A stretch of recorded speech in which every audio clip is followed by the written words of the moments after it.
Wait. Wait. I don't know how to do it. Oh, well. Oh, alright.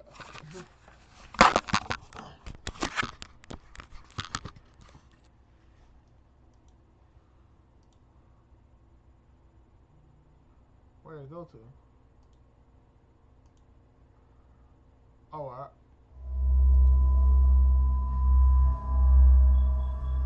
Oh, that's gross. Something got like completely dismembered in here. I wonder what kind of animal that is, guys. Let me know in the comments. That looks recent too, because it's still got some blood on it. Guys, look at that. They're both moving by themselves. And there's literally no wind. You can hear no wind right now. What was that?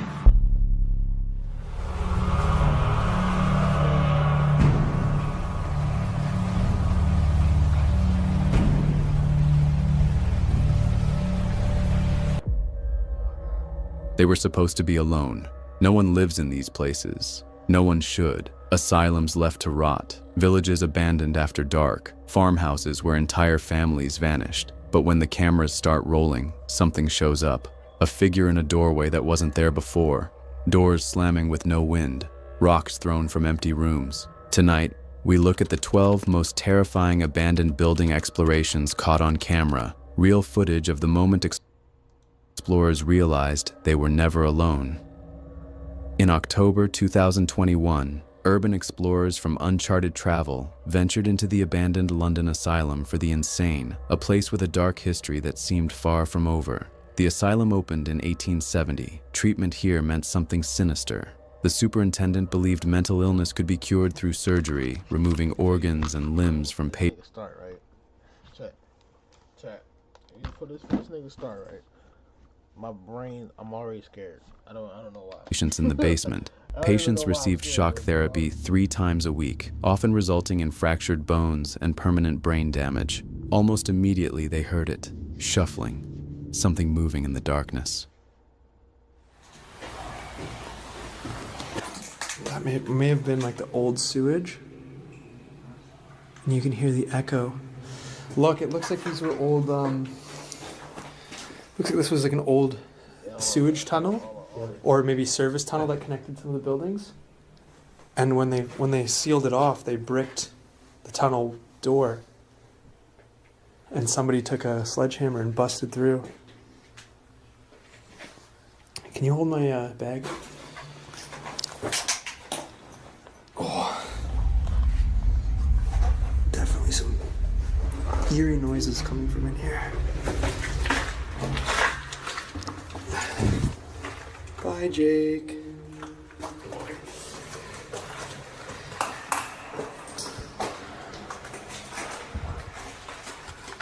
Holy. Oh. Starting to lose light a bit.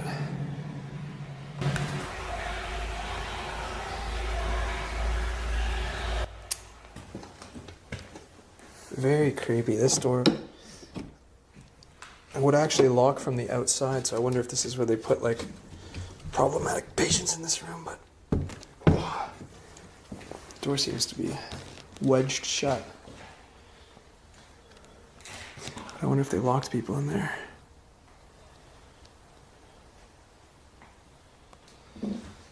What?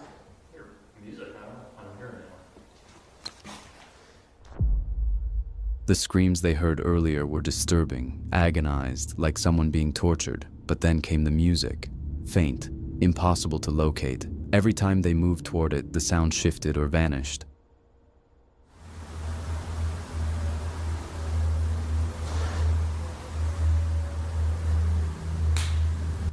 It's gotta be close enough.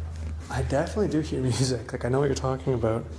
But even if it's like in a car, the car has to be close enough. I know. It honestly, like, it sounds like it's coming from that wing. Like, That but makes sense. It's wide open. yeah, but upstairs it sounds like It's really close. yeah.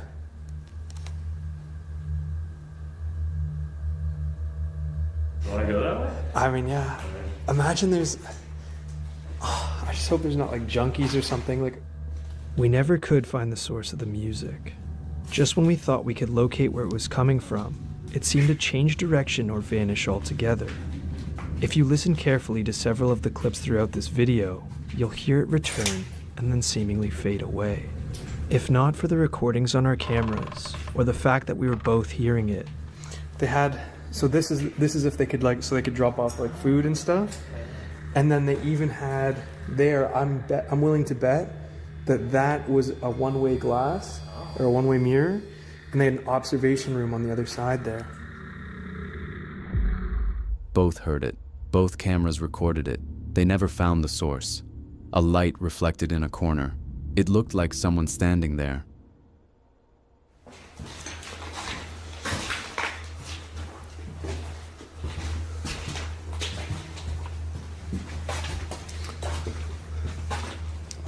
Oh, this hallway doesn't have nearly as nice of a paint scheme as the previous. Looks like somebody dragged something. Really? I did not notice that. Another one of these barn-style doors. They had, it looks like.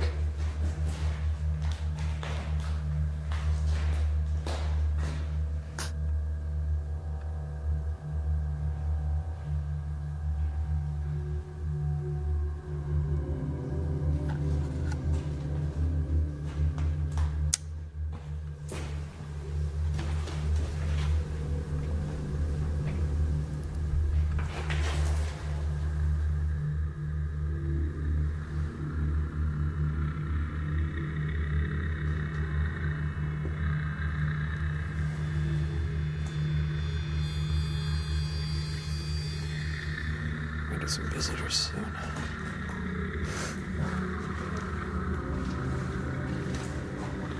We can't even look outside. No, it's all boarded completely. Like any which way of light. Okay, this seems fairly stable. I just want to see what's back here.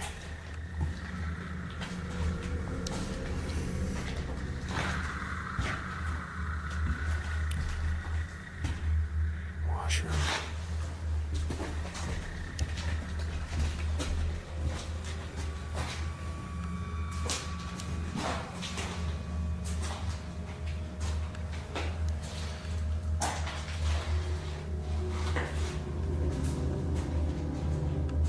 Yeah. Did you hear something else? Oh, okay. I know. A special case or something in here. It's got a red light up front. Oh, yeah. Magnified than most. To this day, the asylum awaits demolition, but whatever lingers inside those walls isn't gone yet. And whoever, or whatever, was calling for help in that basement, they're still waiting. In October 2020, Saudi explorer Abdullah al-Anbari ventured into an abandoned village called Husin, a place locals refuse to visit after dark. They say you can hear the sound of drums echoing through the empty streets at night. Abdullah arrived at noon. The village was ancient, stone houses covered in mud, no doors, no people, just silence and decay. He began exploring the crumbling structures. Then something appeared, in a doorway, a figure watching him. مكان نار في الداخل.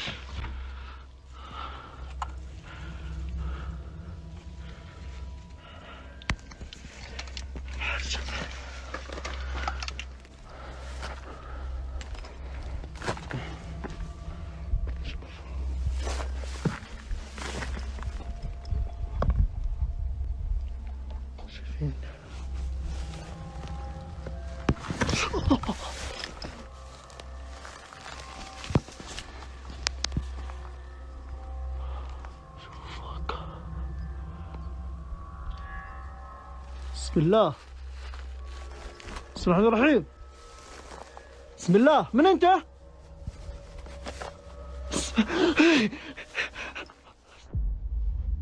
He continued deeper into the ruins, walls that could collapse at any moment. شايفين كيف؟ Keep going in. They could collapse. What the fuck is that? You see that? You see that though?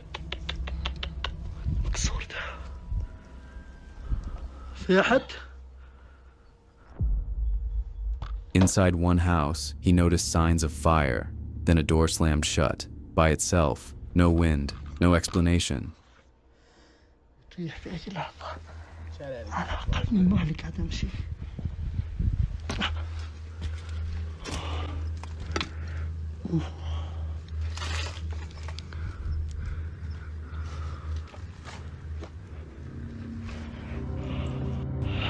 في أي لحظة راح ينهار يا جماعة. شايفين؟ كيف؟ صراحة الغرفة دي عجيبة.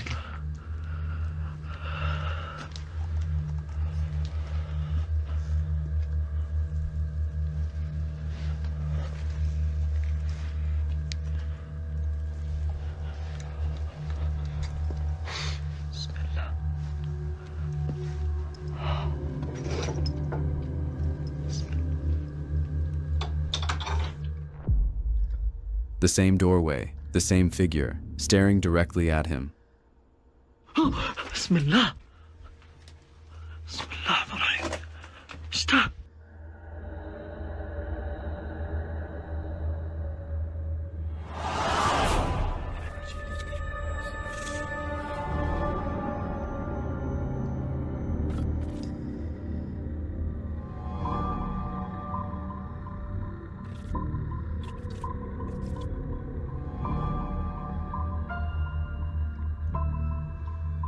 No way he was sitting there, or he sat there. What? في أحد؟ Huh? السحر ذا ولا عمل ولا إيش؟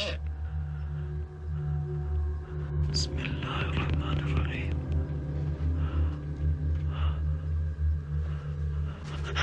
That's what we're talking. إيش ده؟ في أحد؟ Right now.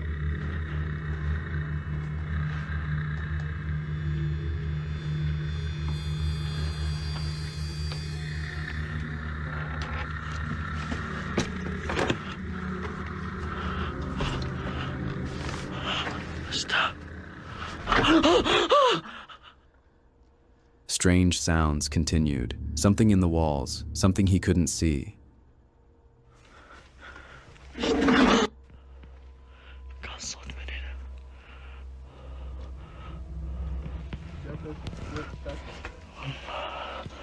إيش ده؟ هذه حبال. بسم الله. إيش ده؟ To this day, the village of Husin remains abandoned. Abdullah captured something on camera he never expected. A figure that kept appearing, watching, waiting. Some places aren't empty. They're occupied by things that don't want to be found. In October 2020, urban explorers Craig, Andrew, and Mikey entered an abandoned church and immediately knew something was wrong. It started with the equipment. The camera wouldn't focus. The gimbal turned off despite being fully charged. Just gotta be careful where you walk because So much insulation, though. the water damage is huge, right? Oh, shoot, someone demolished the speaker. See the speaker right there? You guys, my gimbal just for no reason and it was fully charged. Hang on, you guys. There. See, you're back on. There's something going on in this place, boys. I think so. Right? Oh, this must have been like the priest room. Oh yes, water was here for sure. Jesus. That looks like someone's living here. The clothes? Yeah, Oh. but it must have been for the priest. Right?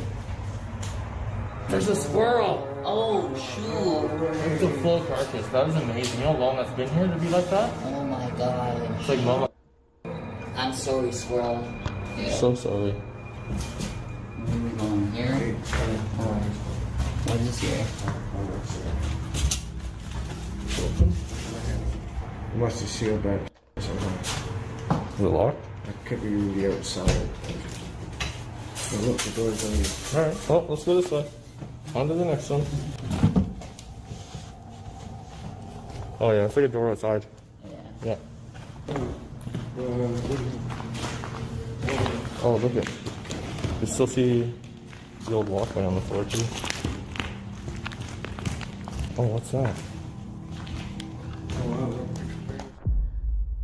The basement was worse, running water, a horrible smell.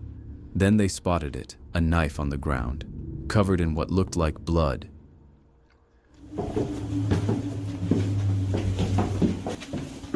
Something stinks down here. Oh, Yeah, right? it does stink. Does stink. And it's really wet. Be careful, guys. Does smell like Oh, shoot. Yeah, there's definitely running water in here somewhere. There's a knife on the ground, guys. Where? Right here, look. Is that blood? I don't know, it could be something. Could be blood. What do you guys think that's blood? Like, seriously. Could be something. This is crazy. Yeah, it is, man. Alright, let's see what's in here. Oh, it's just a furniture? What's your stuff? Alright, Oh, forget it. there's a little heart there for you, Mikey. Yeah, fudge that. That's deep. And it looks like there's another animal. Look, right there. There is. That's why it stinks down here.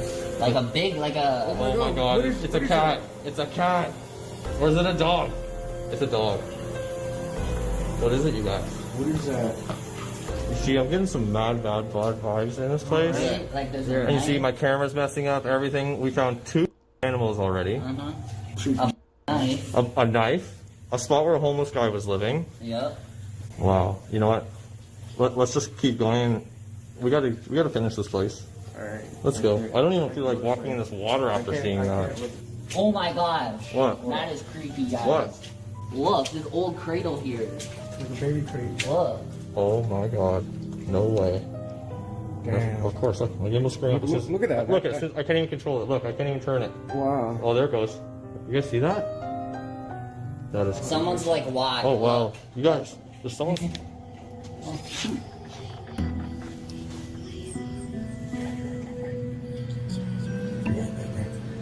Good idea. Oh, shoot. What? You hear that? Yeah. Andrew. Stop walking.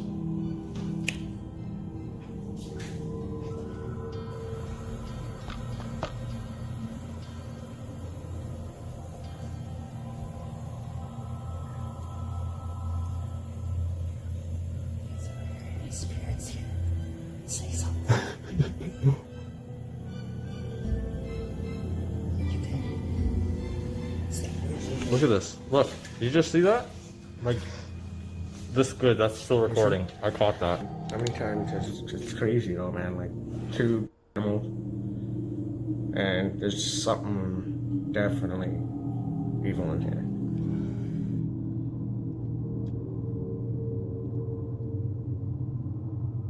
It looks like there's a bed there. Oh, yeah, it does. A what? Bed. A bed. Somebody's sleeping here. Yeah. No. Anybody in here? Oh my. Yeah. This place was full of squatters before then. Is anyone in here? Hello? Is that you were hearing in this building? Hello? I don't know. Alright, well, let's go. Something didn't want to be seen. Their camera kept glitching, losing focus every time they pointed it toward the shadows. But when the lens finally sharpened, they saw it. A baby crib. Filthy, abandoned, but somehow perfectly preserved. And they realized this basement had secrets it didn't want revealed. This is That how old it is? yeah. I don't even know, but like look at the wheels, they're like wooden wheels. And the design and everything on it. It's very creepy, very eerie in this place, you guys. Let's just go upstairs. Okay. I need to get out of here. I don't like the vibes it's giving me. Okay, let's go. That just got anything under? The wind. Yeah, you just heard like. I know. And I've never had so much focus problems. Alright, you guys, you know what? I'm gonna cut the video here. This place is really cool. It's a little haunted. I'm pretty sure it's haunted. Yeah. You know? Yeah. To this day, they believe something was inside that church. Unalived animals, a bloody knife, a baby cradle in a flooded basement, and equipment that refused to work properly. Some places don't want to be filmed, and whatever was in that church made sure they knew it. In September 2019, explorers from JP Videos discovered something hidden deep in the Catskills of New York, an abandoned house so well disguised you could walk right past it. What they found inside raised more questions than answers. They spotted it on Google Maps. It took a long hike through trails to reach it. When they arrived, the door was wide open. This is an abandoned home. And as you can see, right there, has the open door policy. We're going to check it out. So if you're ready, come along with me.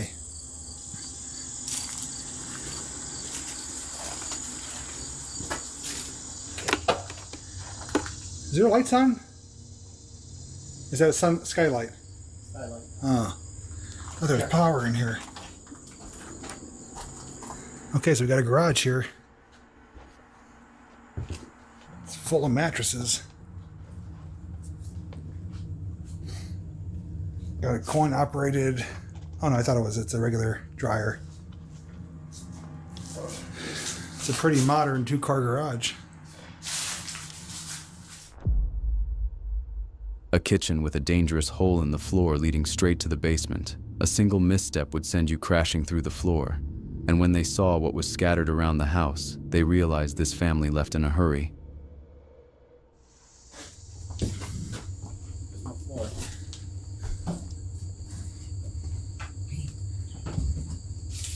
Oh my God. Gotcha.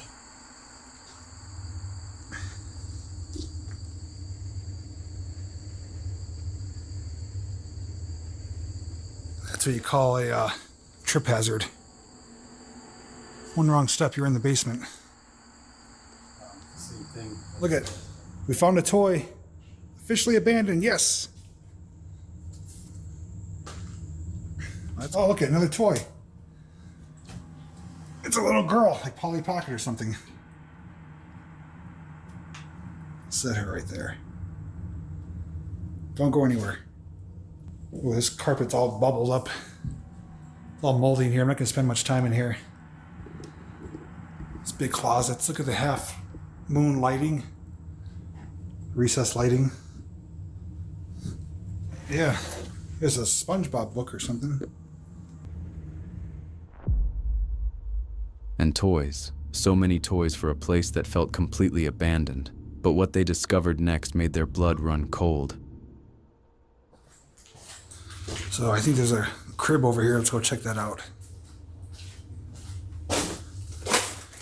These are my favorite type of explorers too. Just abandoned houses, you know, seeing contents from the former owners and just trying to imagine what took place here.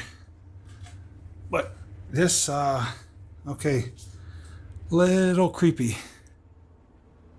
What is going on with all these mattresses, these box springs and fold-up beds? It's almost like this was an orphanage. The deeper they went, the more unsettling it became.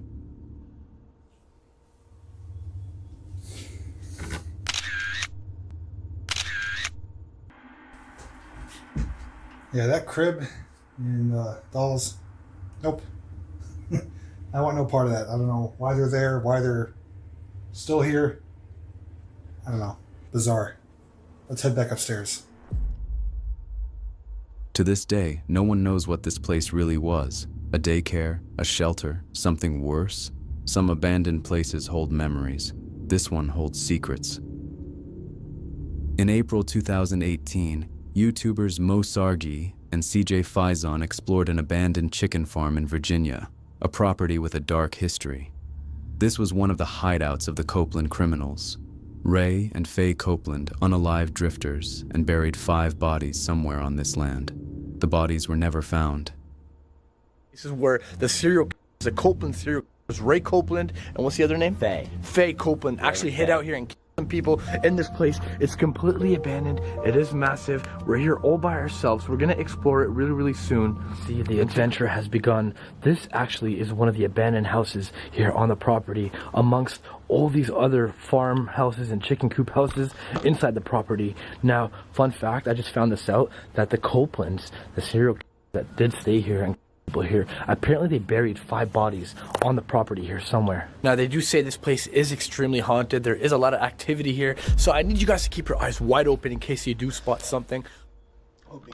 Inside the abandoned house, Mo heard it first. Something that made his blood run cold.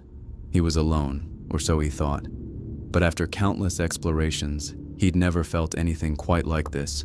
A wrongness in the air that made every instinct scream at him to leave. Just the scare factor of it. I wonder what's inside of this room over here.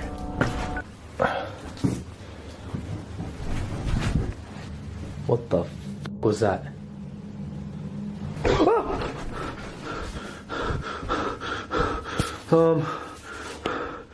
Okay. There's something in here. Is it an animal? Okay, I'm scared. He called out, but there was no response, just silence pressing in from every corner. Upstairs, it got worse when a door slammed shut by itself with no windows, no wind, and no explanation. The windows are fogged up. Oh, they are. Why is it so hot up here? A wasp. No way. Holy Look at that, guys. It's a wasp. Hey, Mr. Wasp. He stings you. Can we be friends? Can we be friends? I don't want to hurt you. What the f What was that, dude? Okay. Was that you? No, I'm f***ing right here. Dude, the door just slammed shut. Please joking me. Holy. Dude, the fucking door is moving. Guys, the door is literally open. Dude, look, my camera's blurry. My camera's blurry. Holy f. What the hell? Guys, the door just opened. Dude, look. My camera's blurry, man. I'm going down. Yeah, I've got no choice. Guys, look at that. The door just literally opened. There's no wind in here.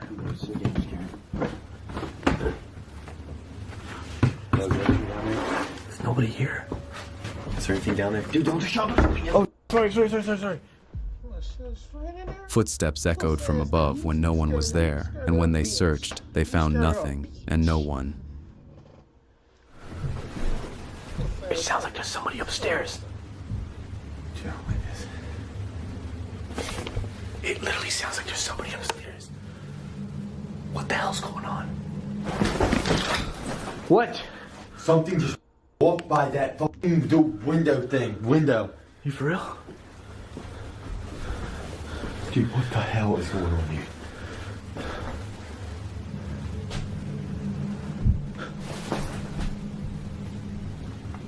Dude, it sounds like there's somebody upstairs. Dude, I don't like it. So we just heard some loud footsteps upstairs. My hand is shaking. That's how scared I am right now. In the chicken coops, fans started spinning violently on their own, with no power and no wind, just rusted blades moving faster and faster. Moving, but it was like back and forth, like violent shaking, dude. Really? It was nuts, man. What do you mean it was moving? Like the blade was spinning? No, not like the blade was spinning. Like, I don't even know. I'm scared this thing's gonna fall, but it was like moving back and forth, but like so much more like violent. Really? Yeah, for real. Why are there so many fans here? Oh, dude! Dude, look at the fan over there! Oh, dude!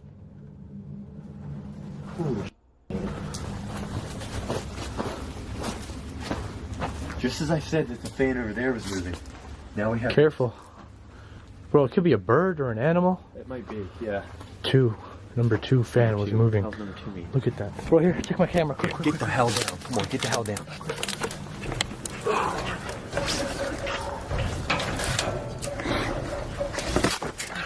Oh, damn, right in the face, dude. I just took that in the face. You took that in the face. Mozarty almost got knocked out. Damn.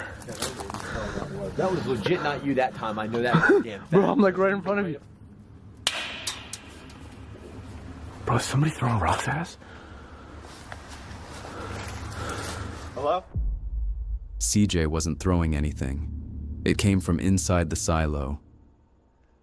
I thought I seen something, like a shadow figure. Yeah, like literally.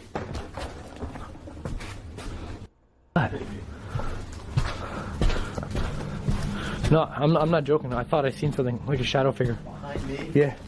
Ooh, it's very soft floor.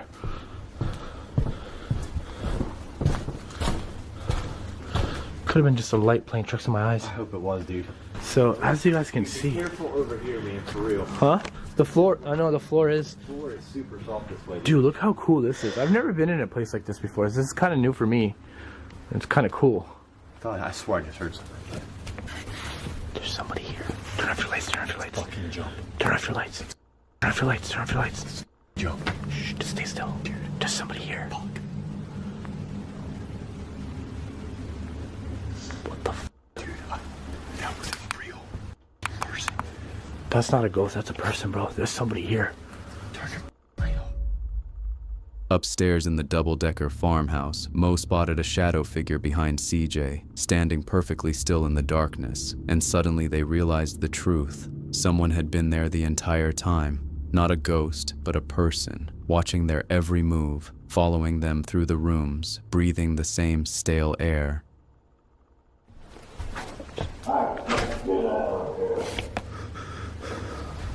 We don't mean you any harm. We're just exploring. We're just making a video.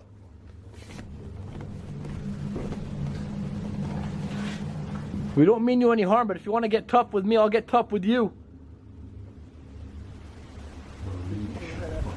No, f that. I ain't gonna let nobody intimidate me. I don't give a f who he is. Sorry for all the swearing, you guys, but... Bro! Did they ever catch the serial? I have no idea. They didn't know who it was. CJ jumped from the second floor and ran, leaving Mo behind. Just jump, bro. You're not that far off anymore. CJ's literally on the door. There you go. Hurry. Dude, hurry. Jump, jump, jump, jump, jump. There you go. Slide your butt down on it. Just don't get caught in it when you jump.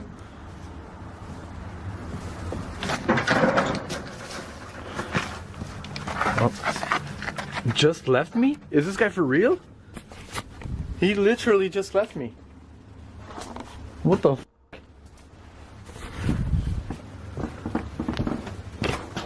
Could I use this as a weapon?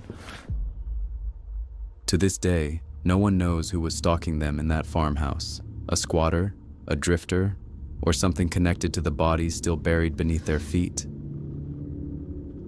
In June 2016, YouTuber Wosof Amadi and his friends attempted to explore an abandoned house they'd been watching for weeks, but something about it felt different from the start, like someone was already inside, watching from the shadows, waiting for them to make their move. So we've been looking for somewhere to explore for weeks now. And we finally found somewhere. And we're gonna go and try and give it another go. We've gone before, and when we've tried to get in, we've had police called on us, and the place has tight security, it's a tight community. So every time we've tried to go, like, they have walkie-talkies and stuff, and they start communicating, and we've been chased out. I know they have something to hide. They must have something to hide, because they would not react like this. So we're gonna do it tonight. We're gonna make sure we get in. No matter what, we will do this. Alright, don't go in there, don't go in there. Something might drop in your head. Maybe try bust one of these down. And that's like too much clutter in there.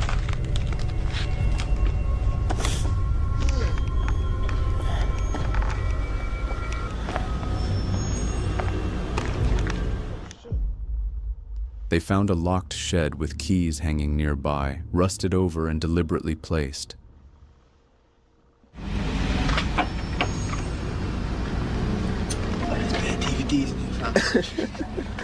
What is in there? I see metal. There's like a shovel in there. I see power tools. On a garage sale.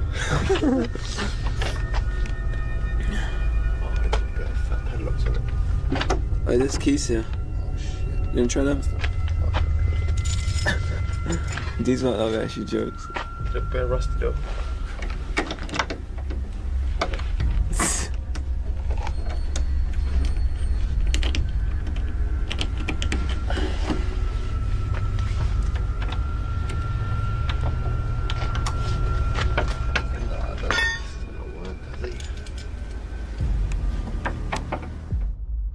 Then they heard it clearly, something thrown from above. No, honestly. Oh!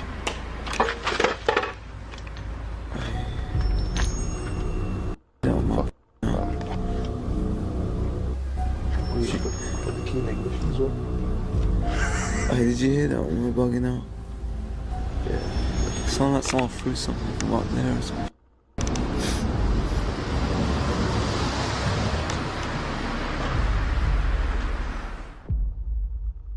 Heads, squatters, something worse. They spotted what looked like blood in the corner. Then everything went wrong. Something emerged. Fast, terrifying. Is that?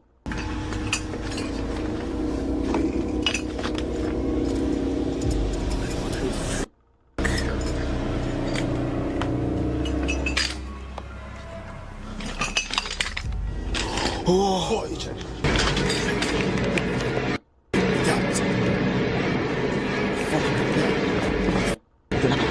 Oh, my days! Come back! Hurry up! Let me just get the f*** out.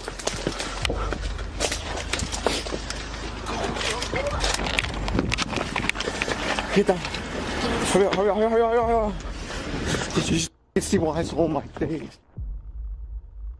To this day, no one knows what was inside that house or why the community fought so hard to keep people out. Tight security, walkie-talkies, police on speed dial, all for an abandoned building. Some places aren't just abandoned, they're protected, and whatever was being protected in there didn't want to be found. In June 2024, YouTuber Exploring with Josh ventured into one of the most haunting locations in Fukushima, an abandoned hospital frozen in time since the 2011 earthquake and tsunami. The hospital sits inside the red zone, a 20-mile radius around the nuclear power plant where radiation is strongest. Entry is illegal. Guards patrol the perimeter. To reach it, they had to cross bullet train tracks, trains traveling 200 miles an hour, almost silent. Imagine you were sick in the hospital. You wake up to the whole place shaking violently. Sirens are going off, people are screaming, and you're evacuated to the top floor. That is exactly what happened here. So it is in the red zone. The red zone is based on a 20-mile radius around the nuclear power plant where the radiation is strongest. It is unsafe to cross these areas, and anyone who goes there can be threatened with arrest, detention, and fines. So it's kind of sketchy that way. Yeah, well... Here Steve is explaining to me how to get to the hospital undetected by the guards who watch the red zone. It's going to be dangerous nonetheless because we have to cross a bullet train track. Bullet trains travel up to 200 miles an hour, so we won't even see one coming while crossing the tracks. The radiation readings climbed as they approached, 0.66, then 1.22, then 2.37, the highest of the entire trip. Wasn't exactly easy. It's gonna be hard to get over. It's stuck. Hang on. That was the hard bit. Ready? Yep. Thanks. Okay. Oh god. It was easy. It wasn't that easy, but it was intense. Once we're up this hill, we're good.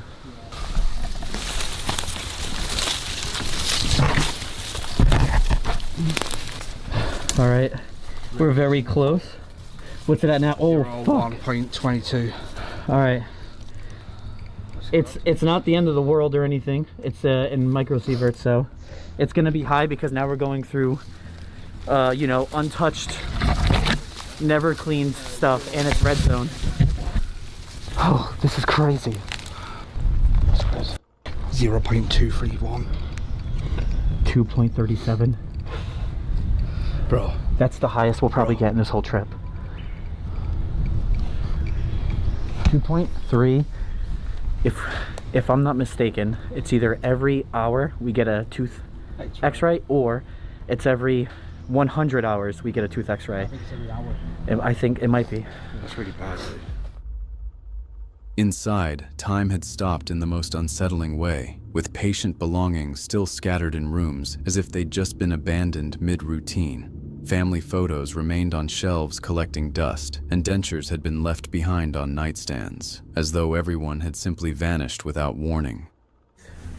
Or there. Check this. One of the patient's bedrooms. It's not the same one. Creepy. So how come all the wheelchairs are all up here? Oh, I get it. When the tsunami came, High ground. they went to the highest ground they could, which is up here. So they moved everyone up here. Wheelchairs, beds, everything. That makes sense. Dude, that just gave me the chills and stuff. But yeah, these are all patients' rooms, but that's smart. That makes more sense. Can I fit? Can I fit? Imagine being sick in a hospital, the ground shaking violently, sirens screaming, being rushed to the top floor not knowing if you'd survive.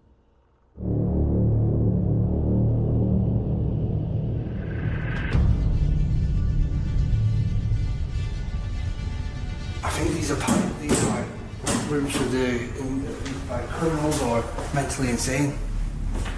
Oh, for the mental patients? Dude, you're right. Yeah, because look, this is the toilet. They can't leave.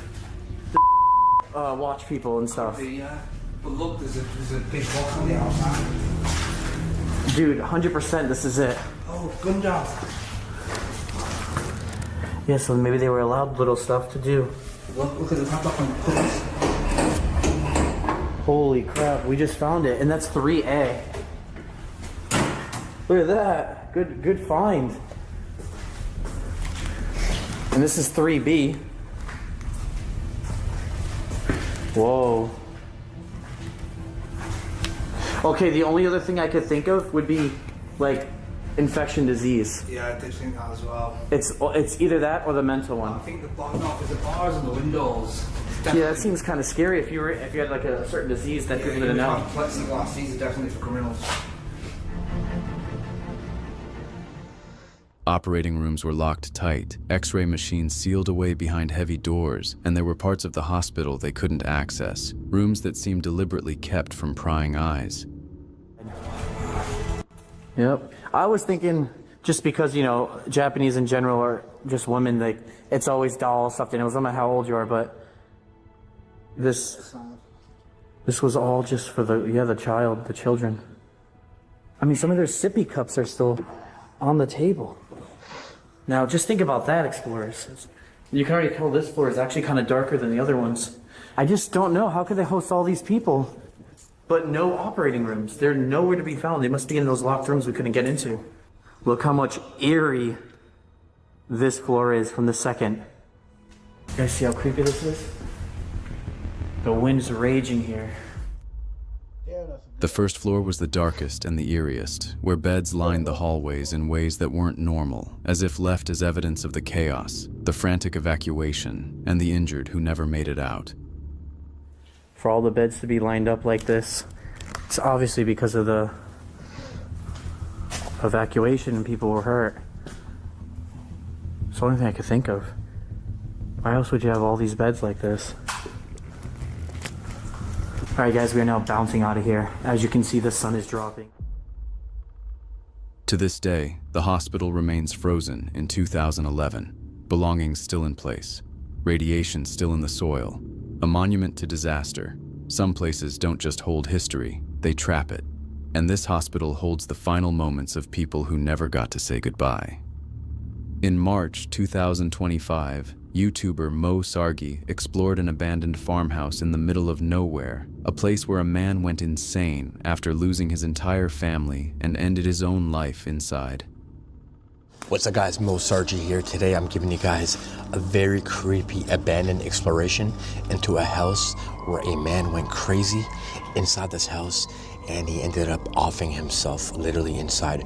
We're gonna go and explore this place. It's in the middle of nowhere and I can't wait to show you guys what's inside. I actually haven't been yet, but I've seen my friend Carlo's video. He's with me right here. I'm speaking a bit low because I don't want the neighbors nearby to hear us, because apparently they'll come after you with a shotgun if they see you here. So yeah, there's that to look forward to. Smash the like button, let's get on with this. Inside, the evidence of his mental breakdown covered the walls. Sad faces, everywhere. The same upside-down face drawn over and over, on the walls, in the kitchen, even on the toilet. Guy was like depressed.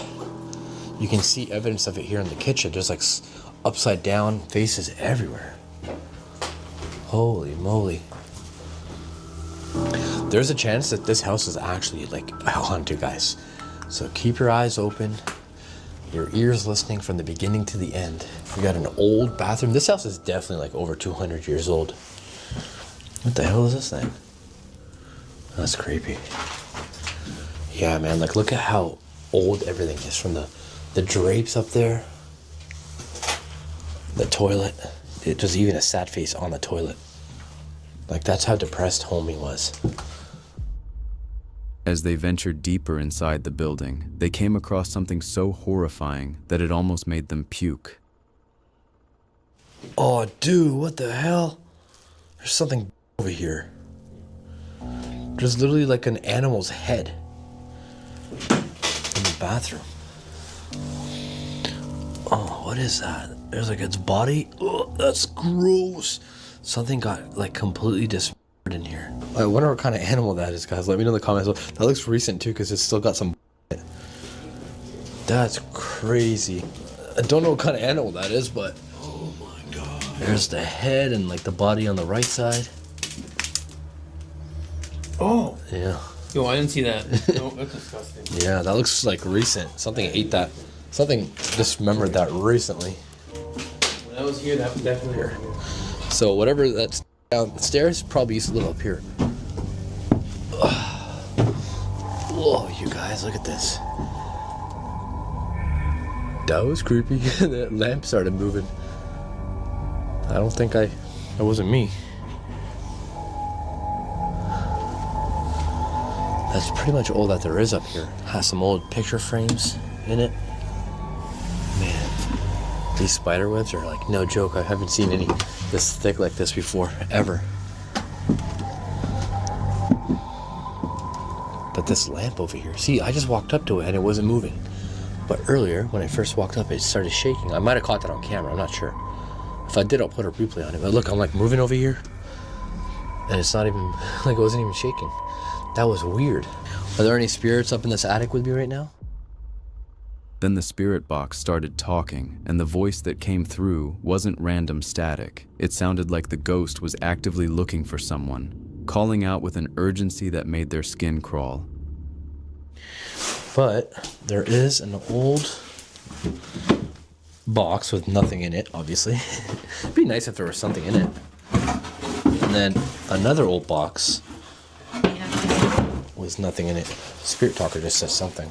Oh, wall here says, we have eyes on you. Oh, that's weird, because if you go in the bathroom here, it says, I see you. And then this thing's saying we have eyes on you. Oh, I got a name, Julie. Who's Julie? Was Julie your wife? The one that passed away?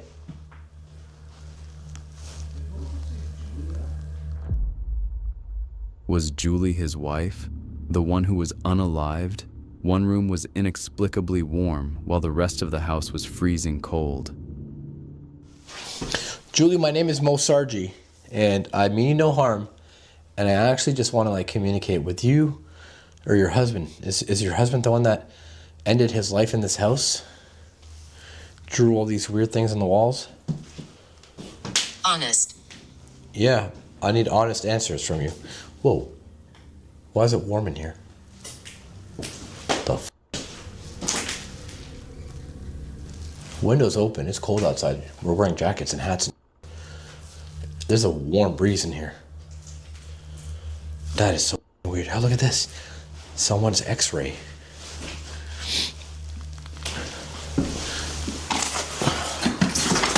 And I don't think there's anything in it. Yeah, it's empty. So why is it warm in here? That's very interesting. I wish I had a thermometer with me to show you guys. Yeah, like over here it's cold. And then you stand over here. What the hell? That's so weird. I've never experienced that before. Like, cold weather, it's wintertime still, we're still in beginning of March.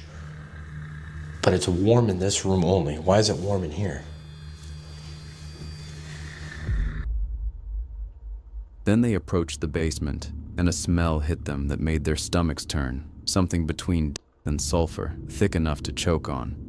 What could be down there to create a stench like that? I want to go down in the basement. How do you get down there? Oh, what's that smell? Oh, what the f? What's that smell? What the fuck is that? Ew. Anguish. Oh, it smells like something all of a sudden. What the fuck? Ew, ew, what the fuck is that smell? Oh my god. It literally smells like something just in front of us. As soon as I tried to get to the basement stairs, there was like a smell emanating from it. What the hell? Oh, that's disgusting. You guys don't smell that? You smell it too? What the hell is that? Literally smells like something's down there. But it just started happening now. Yeah, and it's funny because exactly what you said where? Yeah. You said where? Yeah. My spirit talker said where? Oh my god, stronger. It's like crazy strong all of a sudden. I'm about to barf. Holy shit. Oh my god, it's like so bad all of a sudden. What the even is that, guys? Mine said we're making contact. So we're making, that's how they make contact with a smell? I've never had that happen before. Alright, it's not bad over here. Oh, that's disgusting. My spirit talker just said you got to be careful. The smell is getting really strong, like right over here in the basement. Yeah, look, as soon as I walk, oh my god, it's terrible. There's something in the basement, dude. Damn, I gotta go down there. Oh, holy shit. It's so bad. Guys, it's literally so freaking bad. This is like the nastiest smell that I have ever smelled in my life. Ancient spirit. Oh, whoa. I got something that just said ancient spirit as I was about to go down this basement where this very disgusting smell is coming from. What the hell is down there? In the barn, Mo found a creepy doll sitting alone in the attic, positioned upright and facing the entrance as if someone had placed it there deliberately, its glass eyes staring directly at whoever dared to climb up. This does not seem safe at all. There's like a creepy doll on the ground out of all things left behind.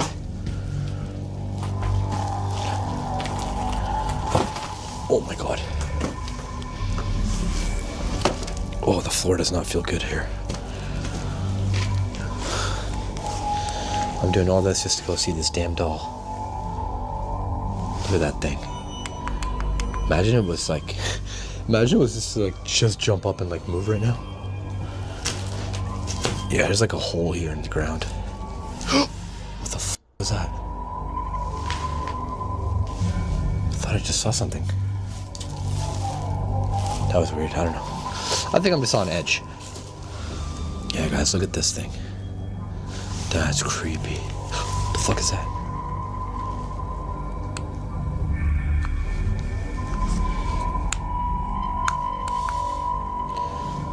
That's weird. Okay, thought I heard something. Yeah, look at this thing. Hi, doll. How are you? My name is Mosarji. Can you come to life or something?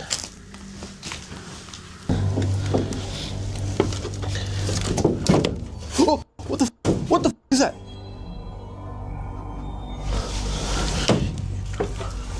Oh my god. Okay, something moved up there. Yeah, that was just terrifying.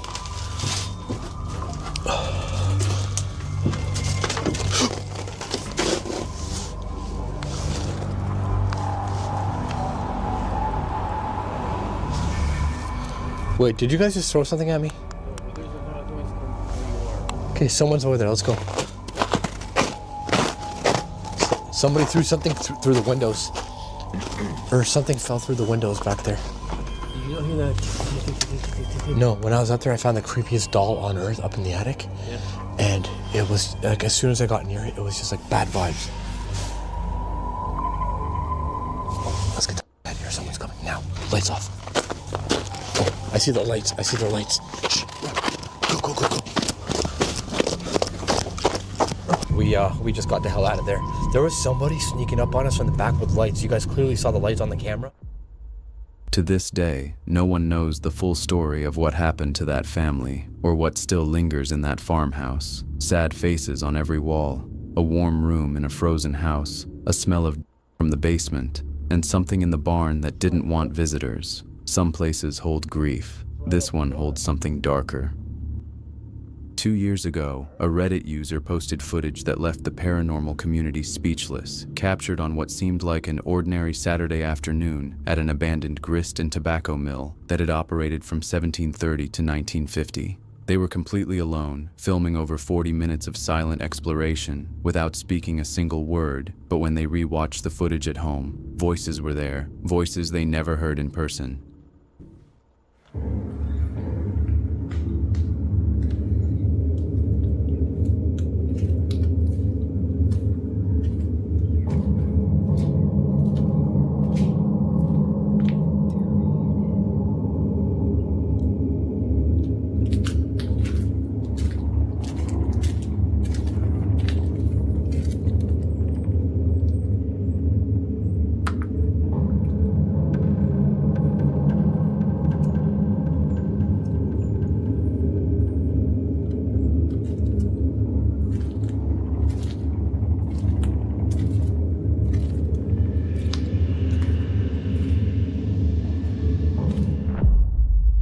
On the blue wall, a visual distortion appeared for just a few seconds, the only time it happened in 40 minutes of filming, and the explorer later admitted they felt something in that tiny hallway. Not evil, just undeniably present. There were no child labor laws when this mill first operated, meaning children worked here for over 2 centuries, and some may have never left.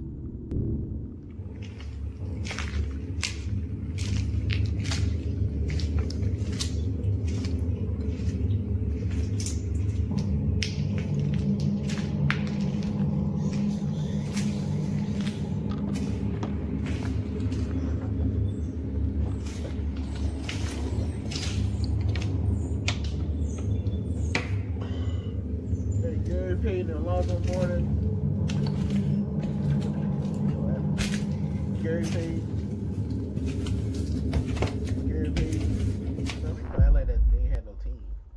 A masculine voice can be heard mumbling in the background, followed by what sounds like a child asking if they can be seen, their voice small and plaintive in the empty air.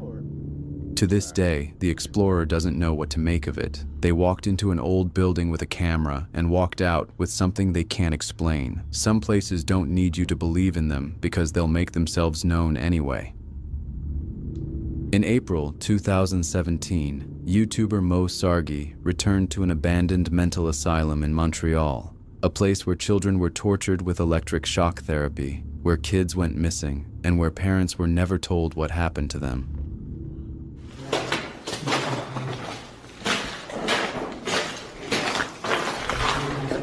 I can tell Cat his pants right now. So I'm pretty sure this is the entrance to the tunnels. I mean, not 100% sure, but it could be a basement. It could be tunnels. This is an area that I haven't been down yet. Bro, okay, let's just keep this for later. No, let's go now while there's still light out. Trust me, I heard this spot is scary as hell. Nah, don't be scared. We're good. Oh my God, look at this place. Holy, oh, we can't go down here? That's all water, that's deep water. Yeah, see that. Yo, just put your foot and see what happens. Well, clearly my foot's gonna go in. Okay, so guys, this is flooded. So we literally can't even go down to the tunnels. This is why I came here. I want to go down to the tunnels. We can't, bro. It's literally flooded. Oh, that sucks. This time, he planned to spend the night inside, but the tunnels he came for were flooded and completely submerged beneath black water. Mental asylum, and after it got turned into a mental asylum, kids were being mistreated here. Oh my God, my freaking shadow scared the crap out of me. I have my flashlight on. So kids were being mistreated here by the people that ran this place. Kids were being tied up, they were being executed. There used to be an electric chair, and basically that chair used to fry these kids' brains. A lot of the kids, they just had ADD. Like they don't really have anything crazy. Some of them didn't have any mental problems at all, but because of the electric shock therapy that they went through here, it really destroyed their brains, and basically they were fried. They were basically fried, and a lot of kids did here. A lot of kids went missing here as well. The building had plenty of horrors waiting above ground. Inside, a light fixture started swinging by itself with no wind and no explanation, moving in slow, deliberate arcs. Guys, look at that. They're both moving by themselves. There's literally no wind. You can hear no wind right now. What was that? Yo, let's get the... Yo, bro, that's creepy. Look at that. It's actually moving by itself. Yeah, let me get the bright light in there. Look at that, you guys. Check that out.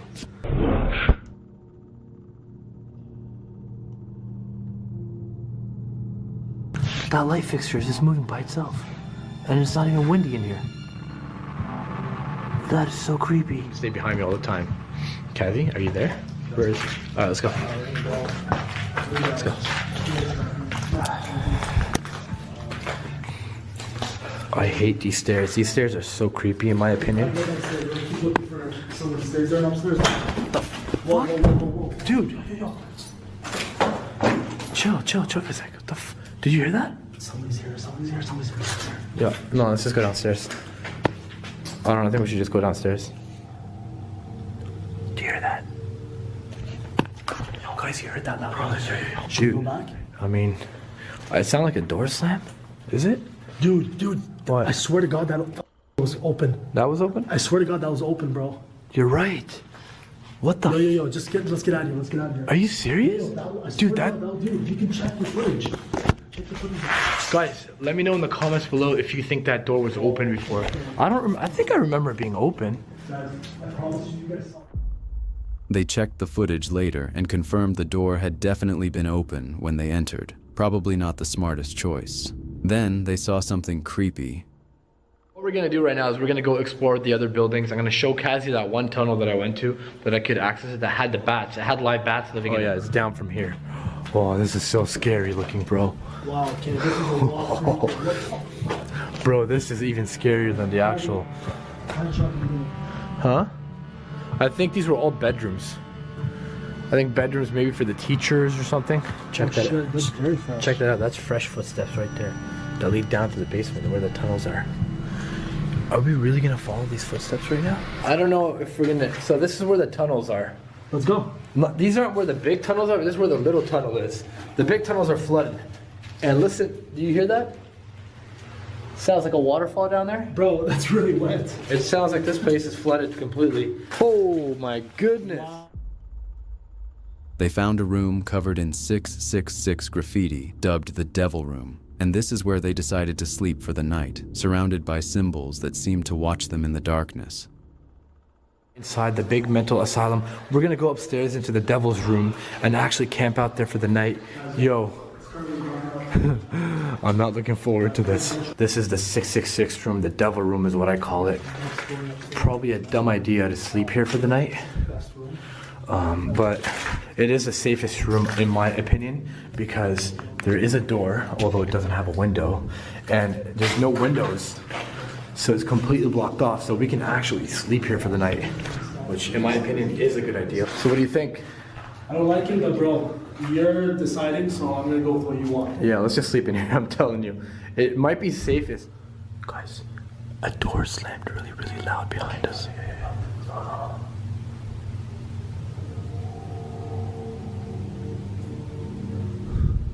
That was not just me. Huh? You heard that too, right? Yeah, a door slammed really, really loud.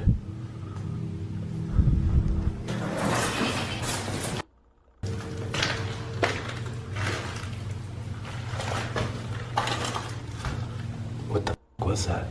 Something slammed. You see that? 666. They were supposed to be alone, but something in that asylum knew they were there. By morning, they discovered fresh footsteps in the snow outside. Someone or something had been walking circles around the building while they slept, getting closer with each pass. I wonder what that noise was last night, bro. Last time when I came through here, I wanted to get on top of this roof. And since it's morning and we can see daylight outside and the snow is gone, I'm gonna try to get up here on the roof for you guys. Yo, somebody's been here.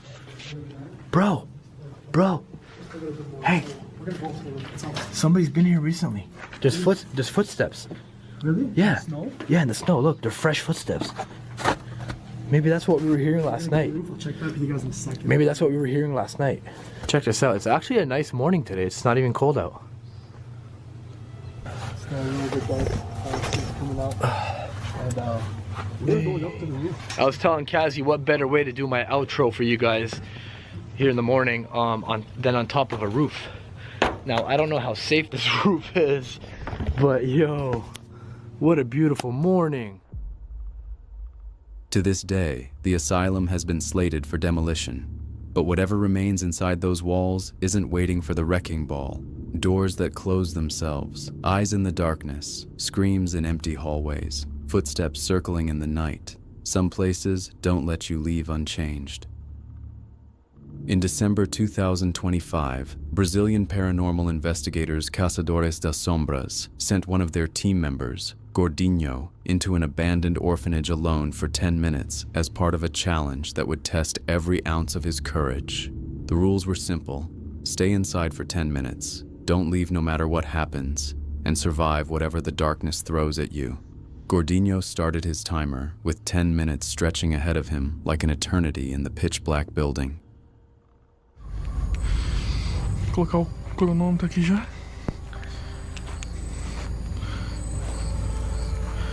10 minutos. Na hora que eu pisar, eu vou iniciar, galera. Já tá valendo.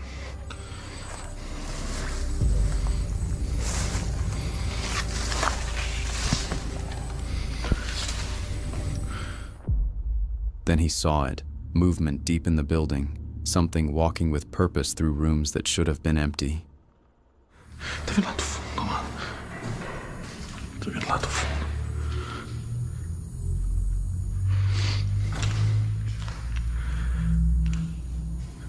Que isso, mano?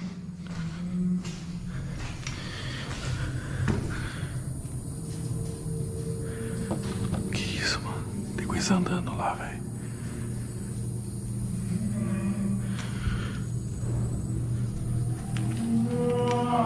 Que isso, mano?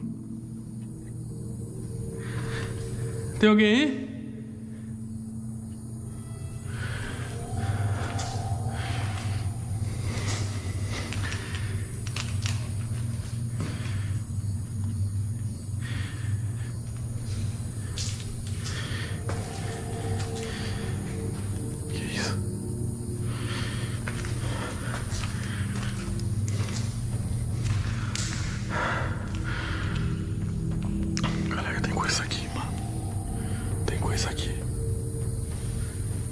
Tem alguém aí?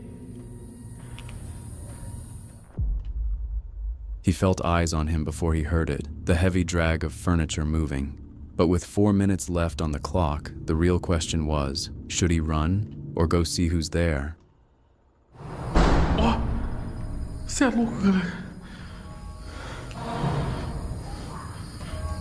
Falta 6 minutos ainda, galera. 6 minutos, ó. His flashlight started failing at the worst possible moment, flickering and dying as if something was draining the life from it.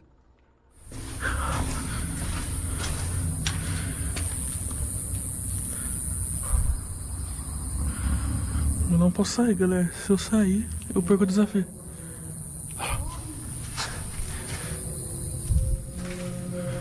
Olha lá. Lanterna fraca. Lanterna, para de pegar, mano. The presence kept moving around him, inside the building, outside the windows, everywhere at once, as if it could be in multiple places simultaneously. Mano, que isso, velho?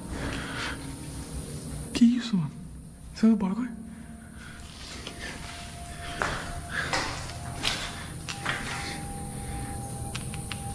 O bagulho aqui fora, mano. Tipo aquele aqui fora. Tá quase.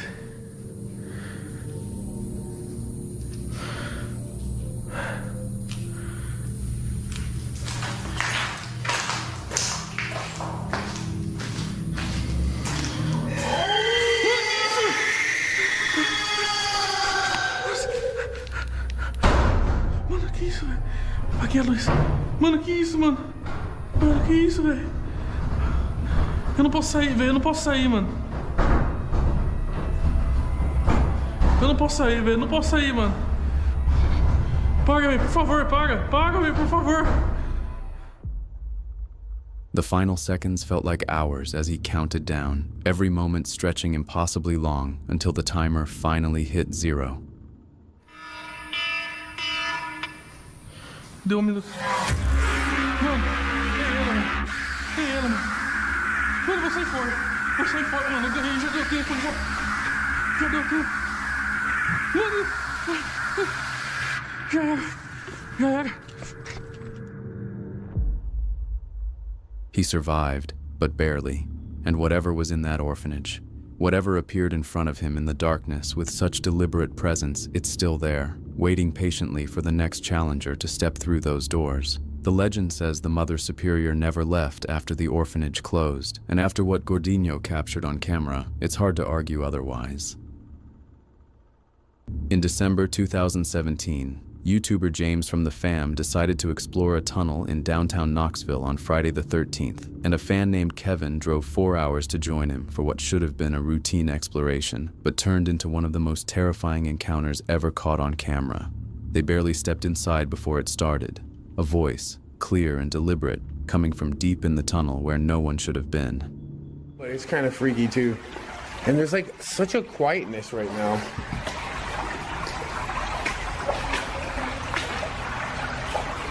Did you hear that? Yeah, I did. What the hell was that?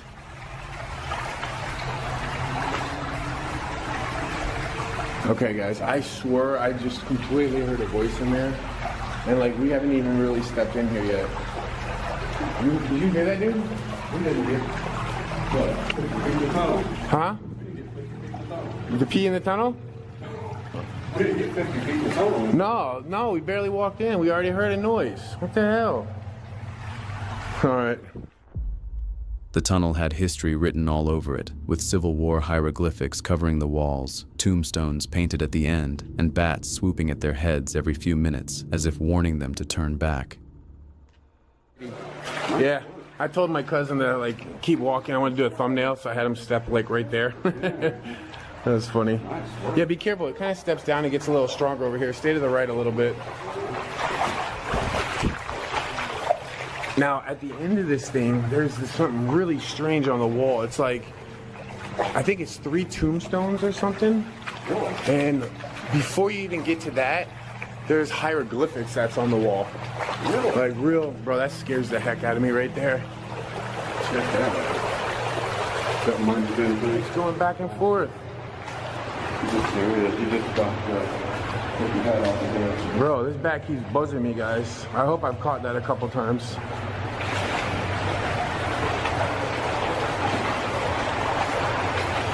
Oh, this is spooky. Oh, that was actually It goes around? Yeah. We got some stuff taken on. Then they turned a corner, and someone was there, a figure sitting motionless in the water, watching them from the darkness.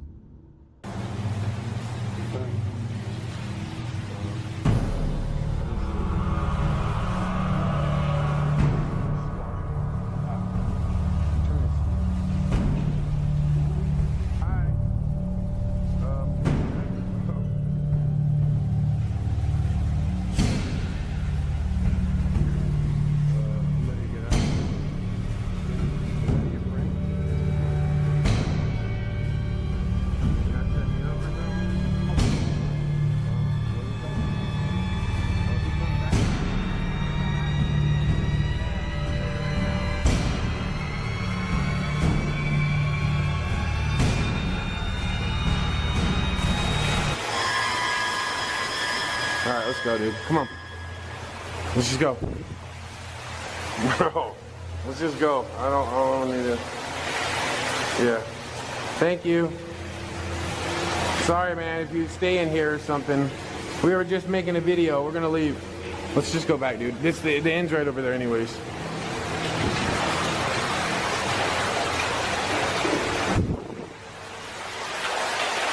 He was in water? What the hell? Bro, tell me that scream didn't scare you a little bit. It made me jump. Bro, that scream freaked me out. He started walking back towards us again. Bro, I don't know.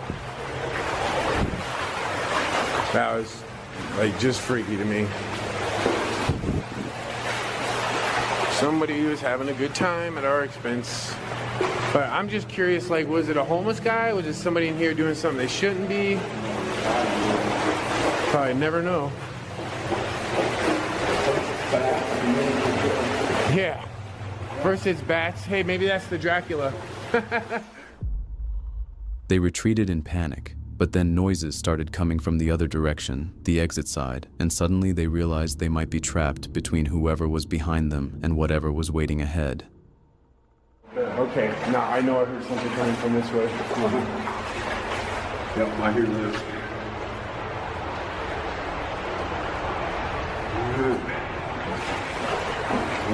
Bro, we are trapped.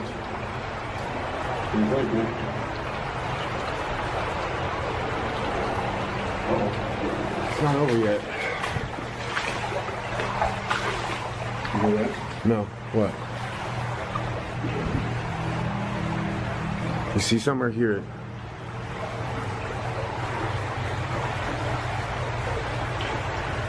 And we got something behind us, not this. Huh? I just heard it. Let's just keep going, dude. I don't even want to stop because, like, I feel we're trapped right now. I just hope there's not like some teenagers or some punks or something trying to like mess with us. They pushed forward with no other choice, hoping desperately that no one was waiting at the other end to block their escape. But maybe there was something else, maybe some noises. Let me know. I know we've heard some noises. I get so delirious when I look at the camera and I turn it around. It takes me like a minute to see where I'm at.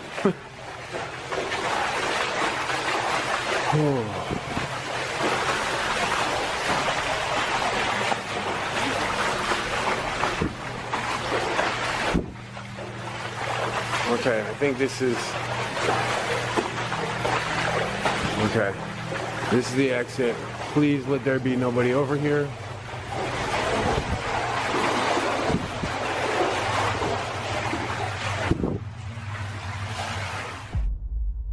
They made it out shaken and confused, still not knowing who or what was in that tunnel with them, stalking them through the darkness. To this day, no one knows if it was a homeless person, teenagers playing a prank, or something else entirely lurking in those Civil War tunnels. Friday the 13th, a tunnel with tombstones painted on the walls, and a figure sitting in the water waiting in the darkness. Some tunnels lead somewhere, but this one led straight to a nightmare. On January 30th, 2019, YouTuber Lewis Clark and a few friends of his documented their exploration of an abandoned hospital. What seemed like a fun and exciting exploration at first was about to completely ruin one of their lives. Hospital, and we're ready to explore. We've already entered the place. It's quite eerie, it's quite dingy, but we're gonna go around, we're gonna have a look. I have my stick. Why have you got your stick, Rob? I always have a stick. Why do you always have a stick? When idiots like you try to make me jump. I'll have a look. It won't come up. I think it's locked. There's loads of documents here. About your protection. I take it you've employed. They knew that this building was different from other ones they've explored, but nobody could have expected the horrors that unfolded next. Shine a light in my eye. Did I scare you, Rob? Yeah, he just walked into it. Jesus Christ. Wait, what? There's someone in there. No, there's not. Hello? You alright? You alright? You alright, pal? Jeez, we're filming footage.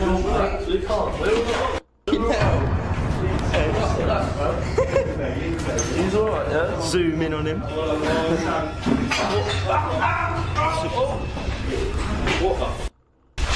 Sam? What was that? Mate, move, bro. Get it up, just get it out, Rob. Just get What it has he out. done? Has he tried to Get it out. Don't move. Just go get him, just go get him, do something. Go get him. Oh, what is it? Let me see that needle. Let me see that needle. Get Sam out. Where is it? Oh, is that a proper? That's still from the. Still from the. Is that my blood? Is that his blood? I don't know. Is he bleeding? Is he bleeding? Right. Okay. I don't know. You should probably take him to the hospital. Now. Yeah. Just to check. Okay. Go. Bailey, have you found him? Wait, what? You know where he got me? Right. I can't remember the way out. Many people believe that needles are scarier than any weapon on the planet. Not only can they transfer viruses, such as HIV and several forms of hepatitis, but they can also contain poisons and other drugs. Realizing the severity of the situation, they knew they had to act quickly. Come on. I got him on camera. He just went for him and just stuck him. I don't know, but you're panicking. You're right. You want to try and squeeze it out. Yeah, but he could. No, I'm not trying to alarm anything, right? But potentially, if that's a used needle, you're going to have a lot of problems. Yeah, because alright, mate. You know, we're fully aware. So why don't we? I can't even see what's going on now. So, do we try and camera? Go on, let's just get him up to the A&E. There's Bailey there. Rob, I'm sorry, we're going to have to leave you. We're going to get Sam to hospital. Right, I'm going to take him up there. Well, do you want to stay with him or whatever? Do you want to come with me, whatever? Come on, Sam. Is it painful? I don't know, it's just a weird burn. A weird burn. You have got a bit of blood out your neck.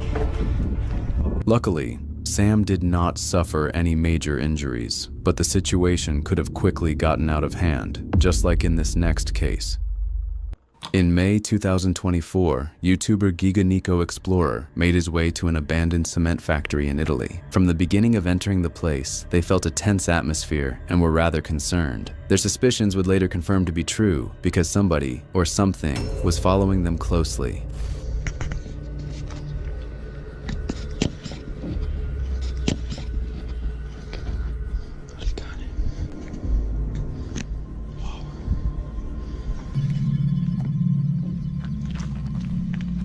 Cos'è?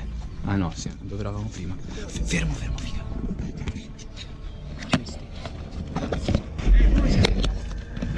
Andiamo via, cazzo. Via.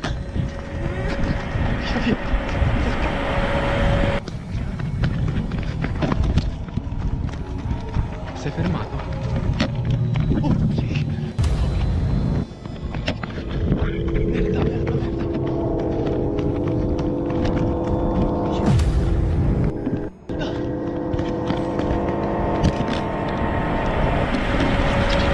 After handing the camera to Nico, his friend fell right after the barrier, vanishing into the dark for a short moment. Luckily, they escaped, certain they had lost the man. To this day, nobody knows what would happen to Nico's friend if his escape delayed by just a few seconds.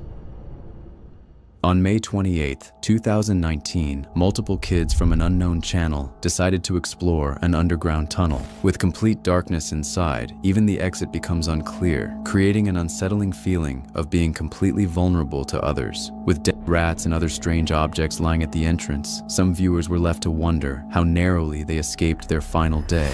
Okay, so, hi, it's Blake. Today we're going to be exploring some tunnels. This is the first tunnel right here. It's obviously forbidden by law. And there's a ditch right here. And there's a side tunnel, and we don't know where that goes, so we're going to go explore. So let's hop this fence.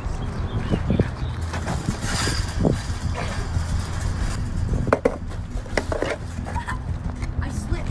On. So we're going to start going in. Here we go. Got my light on. Stay behind. Tanner, come on, let's go. Okay.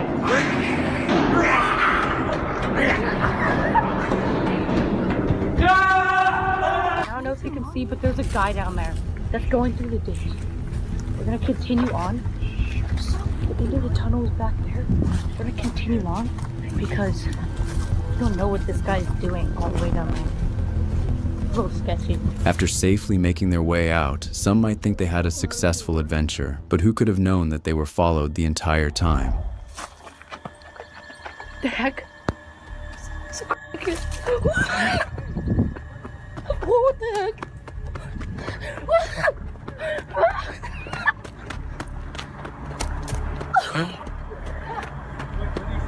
He's following us. Homeless, crazy homeless dude's following us. Go left. Guys, we're gonna wait. We're gonna beat him. He's a homeless man. Go. Go, go, go. After their adventure, the man has never been seen again, and to many viewers, he still remains a mystery. September 2025, YouTuber SideQuest and his crew decided to explore the supposedly abandoned Royal School somewhere in the UK. They made their way in through clever entrances, only to be met with something completely unexpected. What? How's he going to climb it though? They just put fencing all the way around. Just going to go for it, I think. Hopefully.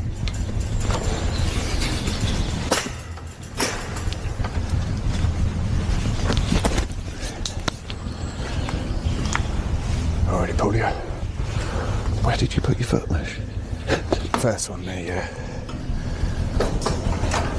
Yeah, nice. I'm hooked. Nice. Here we go then. That's my torch.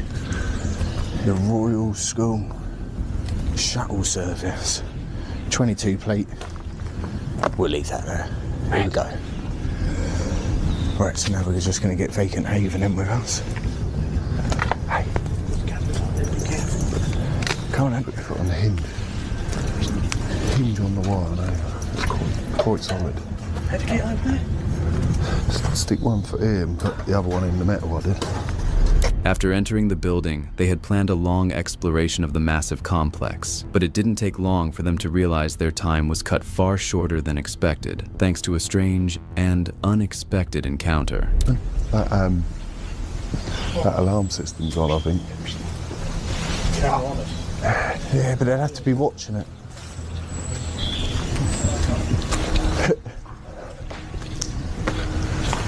They're going. Vacant Haven are going. They're going. I think that they are right that it is all sealed. There's a geezer. Did he see you? Yeah. Yeah? Yeah. Right, let's just walk up. See him. Walk up and walk out. Yeah. Trespassing. We're happy to leave, mate. We're happy to leave. Yeah, oh yeah, we had no idea there were kids on site. Absolutely no worries, mate. We're happy to leave, not a problem at all. Where can we leave? What's the best way for us to go? Came back in. Yeah? Yeah, we're happy to do that if that's what you want us to do. Yeah, I do. No point shouting, mate, we're talking to you. Off, because it's not a civil matter, because I ain't civil. So go, okay? All right. I said we're happy to. That's absolutely fine. It's not fine, is it? Not going to put on your social media, this is not an abandoned site. Yeah, no worries, mate. Yeah. Yeah, I don't think we're going to do that after his attitude, to be honest. I can tell you now. Yeah. That first video, we were watching police are here training when they were doing it. Yeah, no, that's fine. Yeah. It's been downloaded now, because obviously we videoed, because you can't lift off. Yeah, basically someone put it on YouTube. Oh, right. Last Saturday. Oh, right, okay. They've showed all the access points. We've locked everything. Yeah. There are still 3 families living on site with kids. Yeah, no, that's fine. I'm happy to report that, mate. That's honestly, I'm happy to put that out there. That's absolutely fine. We're not here to cause any hassle, I promise you. We thought it was abandoned. I do apologise. Yeah, I promise you, we explore abandoned places. We thought this was abandoned. Yeah, it's not. Now we know it's not, but we will tell people. It's been advertised as abandoned. Yeah. It has, yeah. It's going... We're in the middle of clearing all the buildings out. I'll be honest with you, it's going around at the minute. There's like exploring groups, and this one is being passed around as abandoned. Yeah, no, so I will go on there and I'll say, I've been there, I'll show this video, look now. Honestly, we're not here to cause trouble. Most of us aren't. Honestly, I don't hold back. Luckily, they were able to de-escalate the situation, though it could have ended much worse if not for their diffusing skills. On September 9th, 2017, Ireland Boys Productions headed into the overgrown woods of Washington, D.C., attempting to reach the abandoned and notoriously haunted Forest Haven Asylum. With stories of death, patrols, and strict security surrounding the area, the group followed hidden paths deeper into the trees, and from the very start, the danger felt real. Storage space, and we have to travel through some woods, but we're not alone. We're with the buddies. Basically, this is a haunted, insane asylum, and it's in the woods. It's called Forest Haven. A lot of people have died get here before. There's so much security around the front end, so we're actually going through a quarter mile of forest to get there into the back of the insane asylum. There, guys, we see some people right here. We hear people. There's the guy right there. Yo, I see the guy in the red. I see him doing 2 of them. They're throwing rocks. Okay. Oh shoot. There is legit 2 guys right there throwing rocks at the insane asylum. And they're gonna get us caught if we do anything. I see him, I see him. They're going that way. We're gonna wait for the 2 guys that are throwing rocks at the building to leave. Then we're gonna go down this trail and then just book it to a building and hope that no one sees us. And then explore once we get in there, but we don't wanna get caught before we even get in a building. So right now we just gotta wait. They're making so much noise. Yeah. If we go in there and they're in the same area, we're screwed. Yeah, we're getting caught. They're throwing rocks at the building when there's security. We're going through the path. Once we get beyond these trees, there's open land, so we have to run quick. So we'll try to figure out a way inside. Okay. We're gonna try to get in somewhere. We're gonna walk around the building. We still have no idea how to get in, but I'm sure we'll find a way. We walked around, made it to the front of the building right here. It's like 4 stories high, and I think we're just gonna go in right here, right? What the heck? Dude. Dude, this is creepy, bro. Oh my gosh, that's scary. Look, everything's like falling down. Oh my god, that's scary. Now let's get out of the front. Yo, what the heck? Dude, this is scary as heck. There's like a massive hallway right here.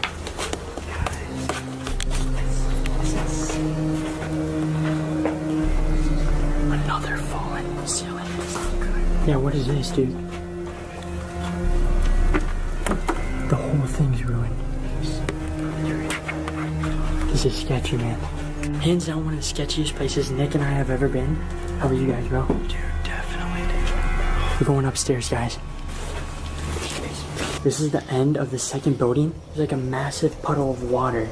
And then 2 more rooms. I don't think we're gonna cross the water just cause we don't wanna make any loud sounds and accidentally fall in here. If we got hurt in here, we wouldn't know where to go. Police. There's police sirens. Dude, it sounds like it's sirens. Let's go. Bro, legit. Dude, there's police sirens. You guys, there's police sirens. It sounds like it's getting louder.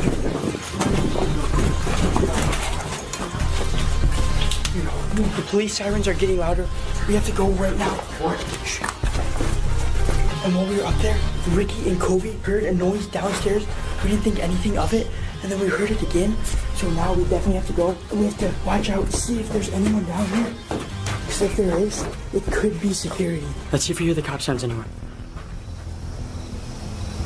I don't hear anything, do you? They stopped. Do you know why they stopped? Because maybe they got close and they don't want us to run away. We thought it was just like something happening in the distance, and then Colby heard it, Sam heard it, Nick heard it, and it slowly started getting like louder and louder, so we just booked it downstairs. I think we just gotta book it out here, bro. Go back to the storage unit, get an Uber, bro. We have to check, see if there's any security before we run. Let's go to the front. Let's get one person be on the lookout, and then we'll just make a run for the woods like we did last time. Okay. Yeah. Alright. Just everyone, main thing, watch where you're stepping. Like you said, the glass and stuff is gonna be the thing that rats us out. That's the loudest part. I think we gotta went to the basement. Oh shoot, dude. You went to the basement. This isn't the right way though. We gotta go through, you went down 1 extra pair of stairs. You gotta go back up 1. Suddenly, police sirens echoed outside, growing louder with each passing second. The group froze, realizing security might be surrounding the building while they were still upstairs. They knew they had to move fast or risk being trapped inside.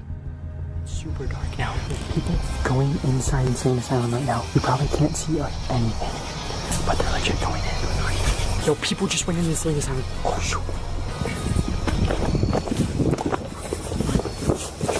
You couldn't see anything of it on camera. It was completely dark. But there's 3 people that went in to the sane asylum right when we were coming out. So we had to duck in a bush. Me, Sam, and Nick were on one side, and Colby went ahead. Were they security or were they just people? It was 2 girls and 1 guy. It was just people. Okay, it was just people. So it should be good. So it should be good. But right now, Nick lost his phone back there, so he's searching for it. And we're trying to get out of here as fast as we can. But as soon as Nick finds it, we're booking out. I found my phone. It was over there where I was sitting. And then somehow it fell out. If I didn't realize I lost my phone, I would have lost it for good. But luckily I found it. Now we have to get out as soon as we can because there's people in there and security's right over there. Yeah, let's get out of here. Go. We're going down the middle of a road. Dang. I was literally this close to setting off the tripwire. If I didn't hurdle at the last second, who knows what would have happened. Now we made it to the forest, so we're just trekking our way back to the road and hopefully get out of here with nothing else happening. Did you get that? Yeah, I got that. It's scary, bloody. So let's get out of here fast. Scared. Come on, guys. How is that? Dude, that scares me. Let's go. Someone's screaming right now. It sounds like a little girl scream. This way. It's coming from here. Whoa! What the? You hear that? Yeah. Get out of here. Go. Run. Go. Get out, bro. You kidding me? Dude, your town's closer, bro. Get out. Somebody's legit crying for help right now. We're booking it out. Bro. Guys, we made it to the storage spot. I don't know if you could hear that, but it literally sounded like a little girl screaming for help. It was like, stop. What are you doing? As they neared the storage area where they had begun, a helicopter circled overhead, sweeping the area with searchlights. Someone had screamed nearby earlier, and now multiple police units were arriving. And though they escaped the asylum, the night ended with an unsettling question. What exactly happened in those woods after they left? On August 18th, 2019, YouTuber Exploration Unknown, real name John, known for documenting his high-risk adventures and discoveries along the way, decided to explore a building called the Devil's Elbow in Canada. The building was supposedly associated with occult practices by a former owner who was allegedly a high priestess. Interestingly, whatever or whoever was inside clearly did not want him anywhere near the property.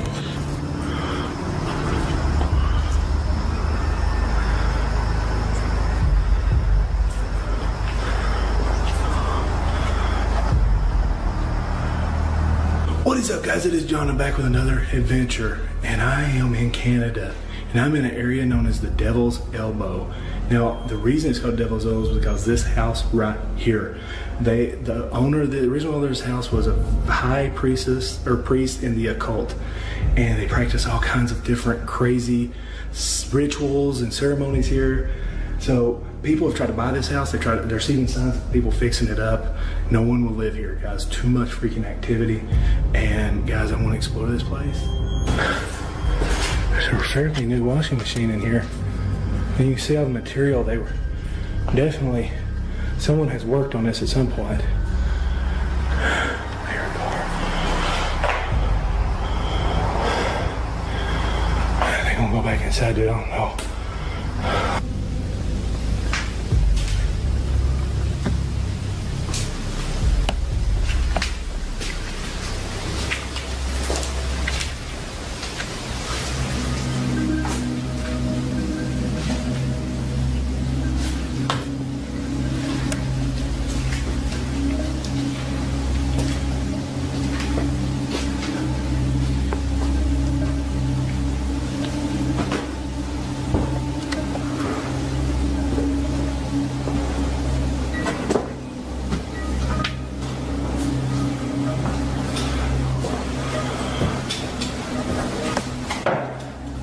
Hearing stuff upstairs, but I'm hoping, and I mean this, I really hope that it's paranormal and not someone freaking in here.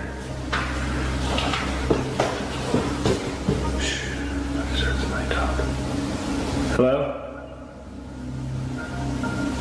I'm not here to bother you.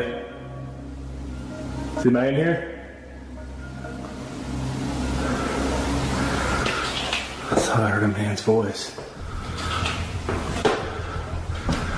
When I first came in here, it sounded like somebody walking up here.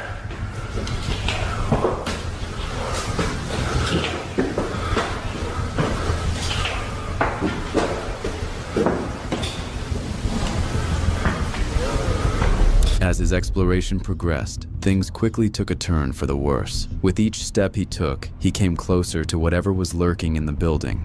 But this was when he finally got to see and feel what was about to change his life in one of the most traumatizing ways possible. Hello?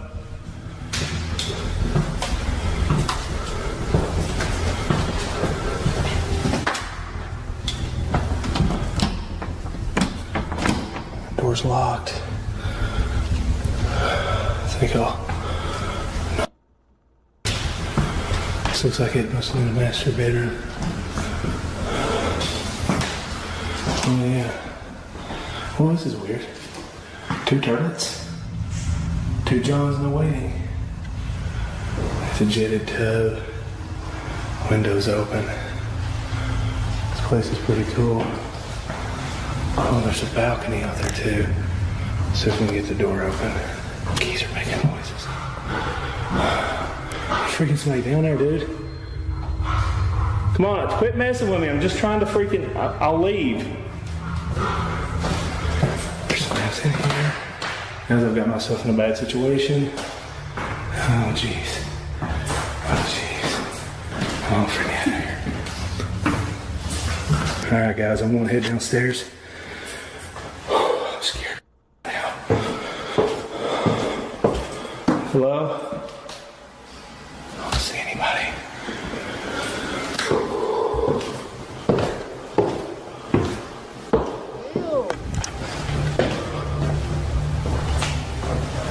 I wonder if that's what I was hearing. That's exactly. Is there somebody here? I'm not here to bother or rob anything. I was just here exploring. I thought it was a band.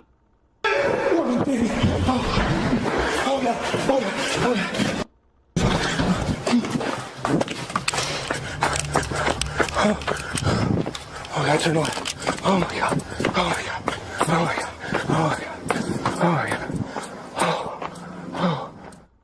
Mo Sargi's July 13th, 2022 exploration of an abandoned hospital started like any other until he stepped into a room that felt unmistakably wrong. Dark stains coated the floor in chaotic patterns, hinting that something violent had unfolded here long after the building was abandoned. In that moment, Mo realized this place might be hiding far more than forgotten medical equipment. Just see what we find out. Look at this. Controls from back in the day. Honestly, like, this hospital doesn't look like it's that old, but it looks like it's been abandoned for quite some time. And you can tell from all the decay and all the destruction. A lot of the destruction here is just natural destruction, and also people just kind of like stripping wires and stealing stuff. You can tell from up there. That's what's going on here. We got another room over here with a bed left behind. You know, they could have donated all this stuff to other hospitals, but I think they defunded this place because of, you know, being old and all the equipment is outdated and stuff, and they probably just wanted a fresh start. Now, the town that we're in is really old. There's a lot of historic houses, a lot of historic things to see, and there's just abandoned houses and buildings everywhere. It's almost like a ghost town in here. I don't know if there's a morgue, but I'm gonna try to find one for you guys. The hospital isn't that big. It's only a 1 floor. There might be a basement, there might not be, I don't know. But this is what I'm looking at here, and it is always really scary to just walk around alone. Carlo is here, and so is Angelo, and they're somewhere around in the building. Whoa. I'm getting like caught up in spider webs everywhere. Now, when it comes to abandoned, I usually don't wear shorts, but it's so hot out here that I'm just boiling. Like, it's just too hot. I had to wear some shorts and a tank, but it's always like the worst thing you could do when it comes to abandoned, because sometimes, you know, we'd be running through thorns and bushes, and you just never know what you get into. I don't think I can get a bathroom here, connecting the other bedroom over here. This one's missing its mattress.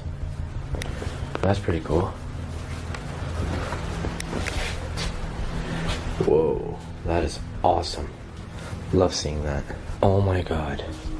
We got everywhere. Holy jeez. Okay, I don't want to be in this room. That's gross. Is that a body bag? No, that's not a body bag. I thought that was a body bag for a sec.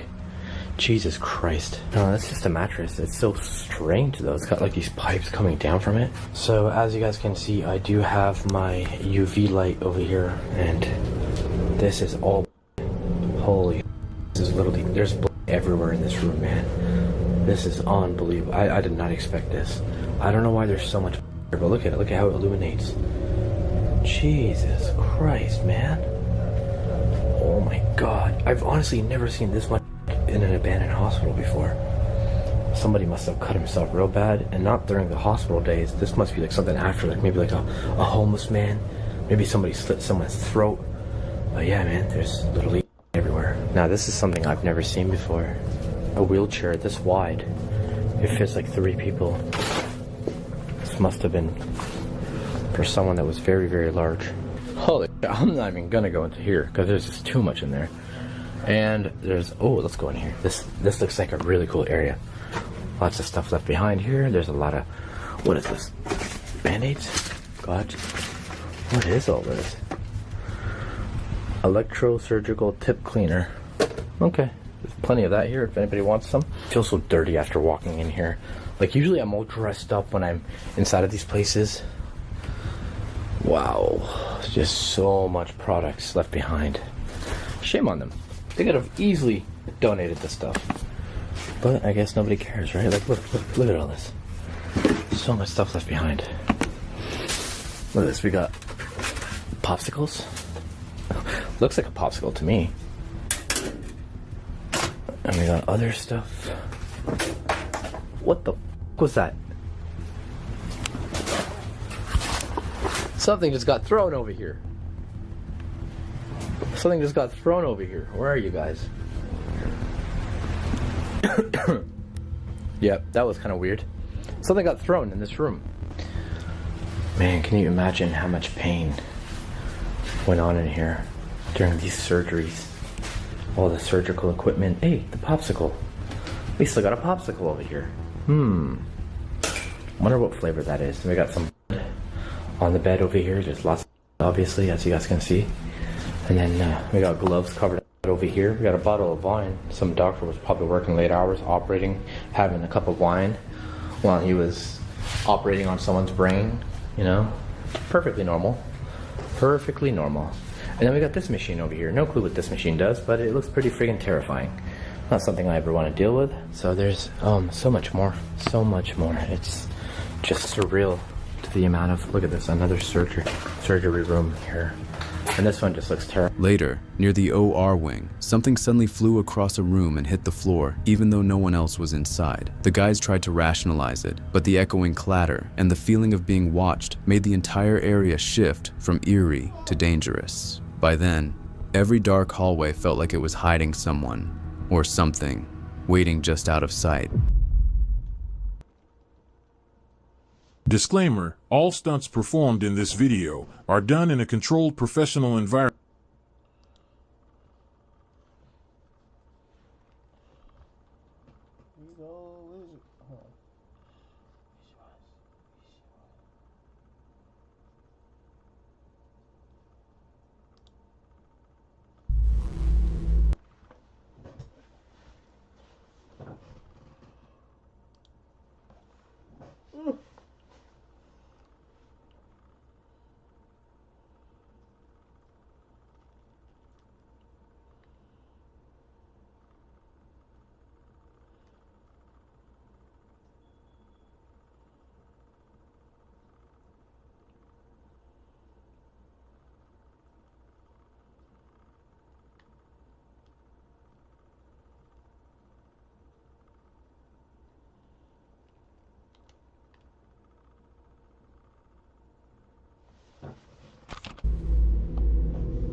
There's a really, really weird noise coming from up there.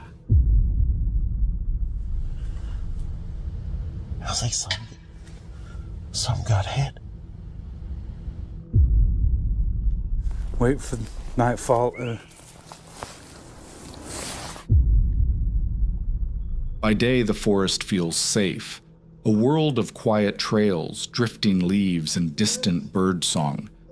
But the deeper you go, the faster that safety disappears. Hello? What? Hello? Hiya. All right. See, there it is again.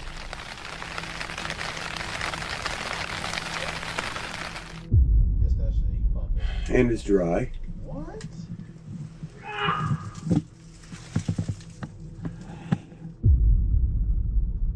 In these woods, unsettling encounters don't just happen, they leave a mark. Tonight, we're exploring 6 of the most disturbing forest encounters caught on camera.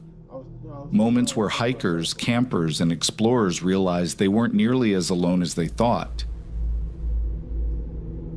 Eleanor Grace had spent years exploring the quiet corners of the UK, sharing hidden trails, cold water swims, and untouched landscapes with her audience. Her channel, Eleanor Grace Adventures, had always been a place of calm discovery. But on her first visit to the desolate moors of Dartmoor, that calm shifted. What should have been a quiet evening swim at a secluded spot quickly shifted into something far darker, an encounter she couldn't explain then and still can't now.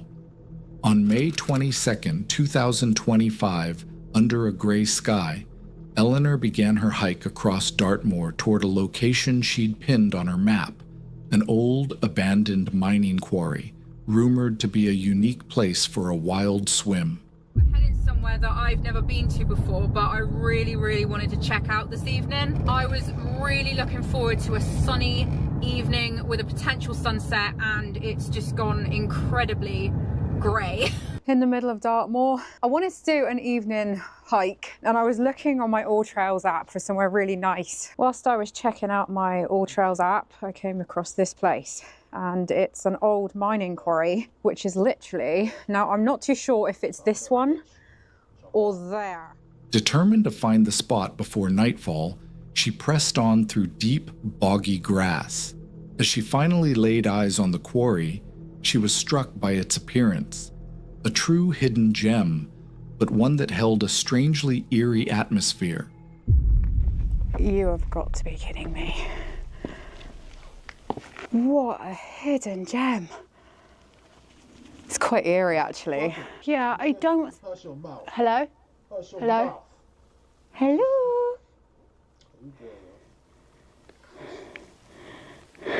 Yeah, I don't think that there is anyone else here. Apart from the sheep. Apart from the local sheep, the place felt completely deserted, amplifying the sense of isolation as she prepared to get into the water. She was excited to take a swim in the cold, dark water, completely unaware that her peaceful swim was about to be interrupted. Oh my God.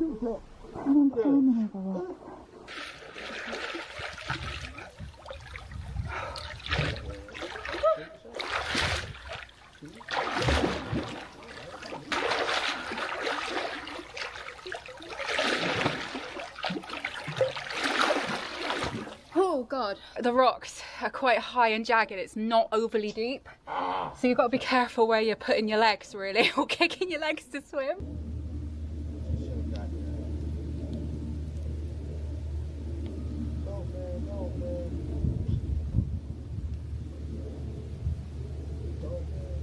There's a really weird noise coming from up there.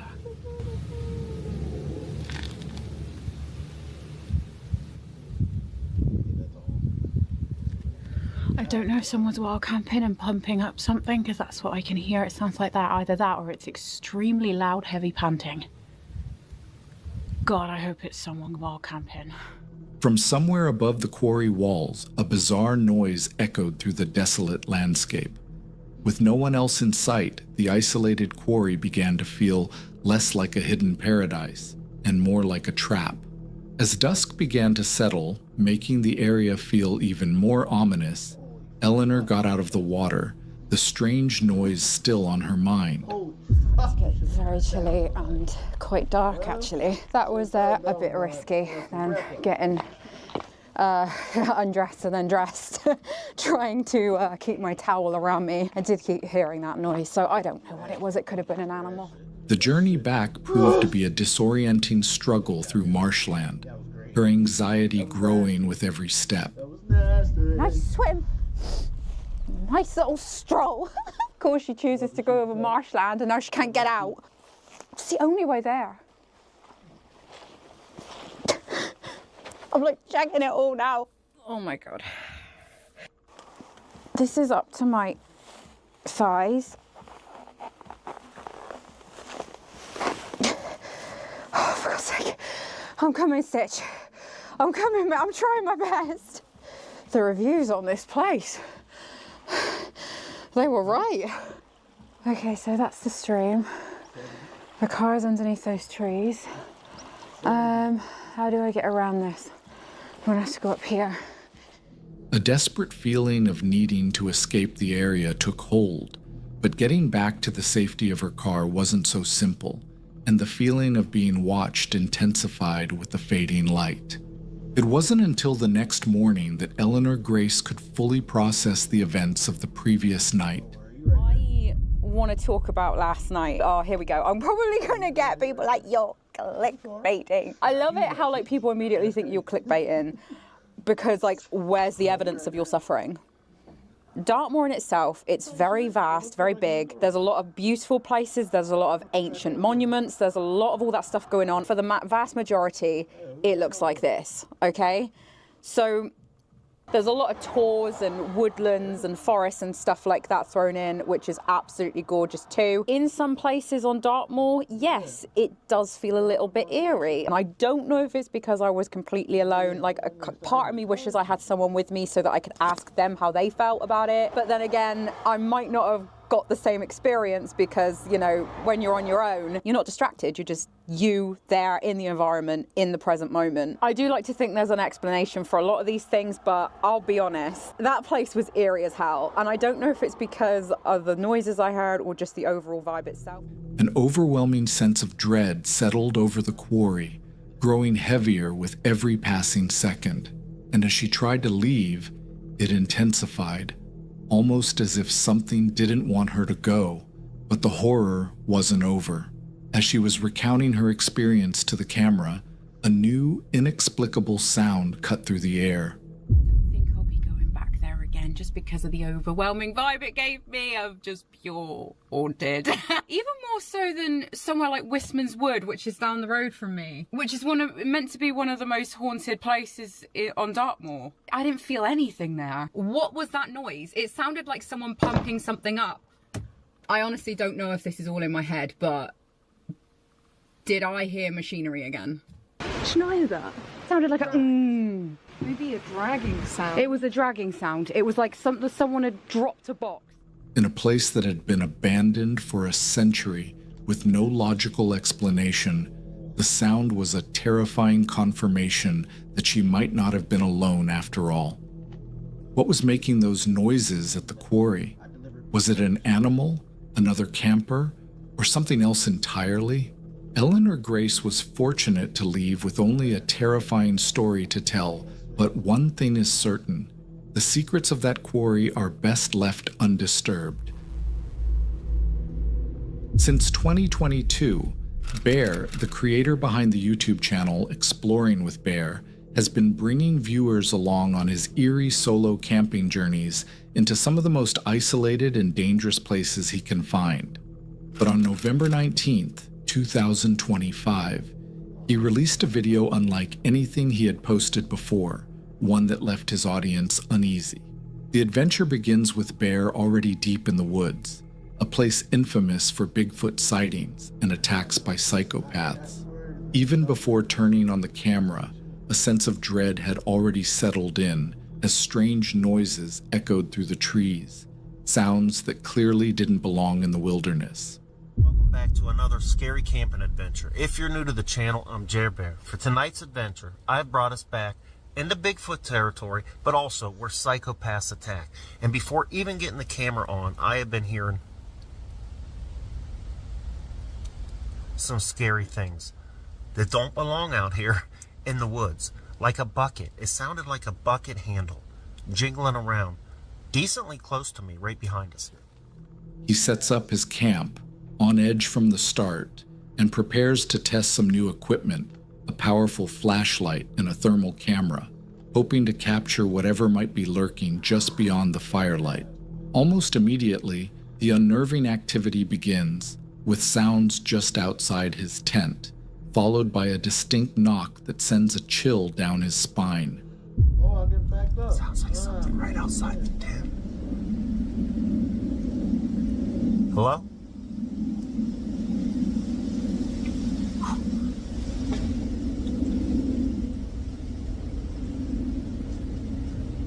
That was a knock. Something just knocked on something. Man, I got the chills.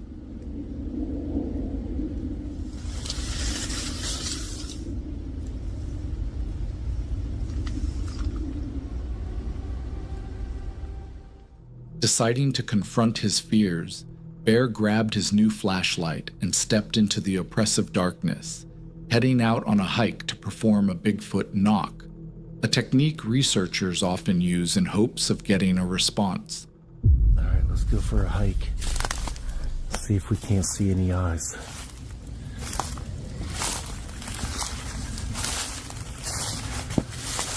Here, we'll do a knock first.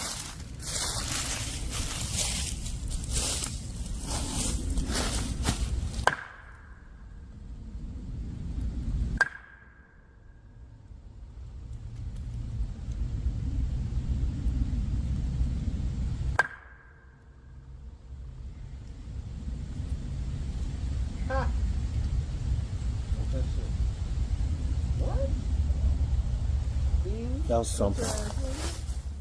To his shock and horror, something immediately responds from deep within the woods, confirming he is not alone. That was something right back in there.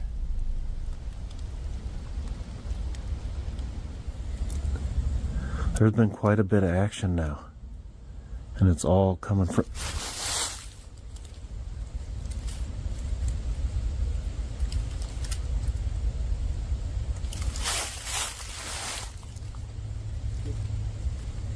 Okay. As he pushes forward, the atmosphere grows thicker with dread. It's not just sounds he encounters. He discovers a bizarre object hanging impossibly high in a tree right off the trail, something he has never seen on his previous trips to the area. What is this?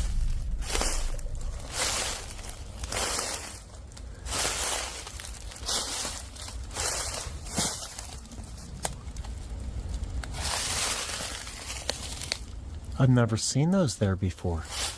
Also, notice how high that thing is hooked up there. I can't even come close to reaching it. I've never seen that. How have I never seen that? That's coming right down the trail. That has to be new. Oh man, that just gave me the chills. The discovery was deeply unsettling, suggesting someone or something with incredible reach has been there recently, and the chilling realization that he is being followed begins to set in. Oh, it sounded like something was running behind me. Whew.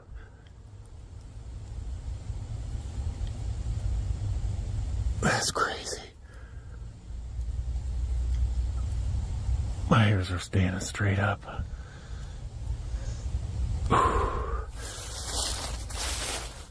The subtle sounds escalate into the unmistakable noise of something large walking directly behind him. Panic starts to take hold as he realizes the creature is getting closer.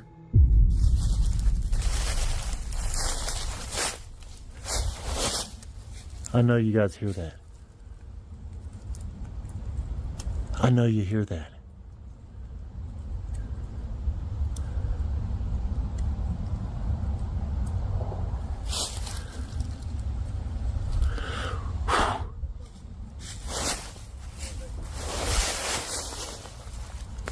No frickin' way. No frickin' way. All right, thermal. We need the thermal. I know you guys heard that. That's something freaking walking right behind me. Heck no. Oh. What the? Yeah.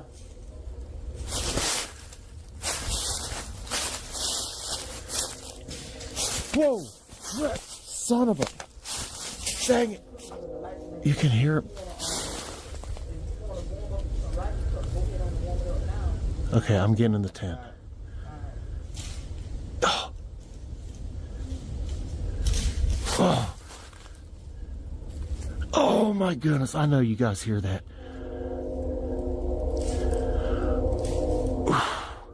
In a surge of adrenaline, he races back towards the supposed safety of his tent, heavy footsteps thundering behind him, matching the frantic rhythm of his heartbeat as he realizes he may be seconds away from coming face to face with the source of his fear.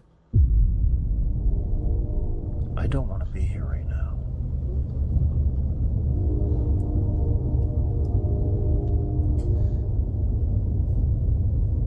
Did you hear that?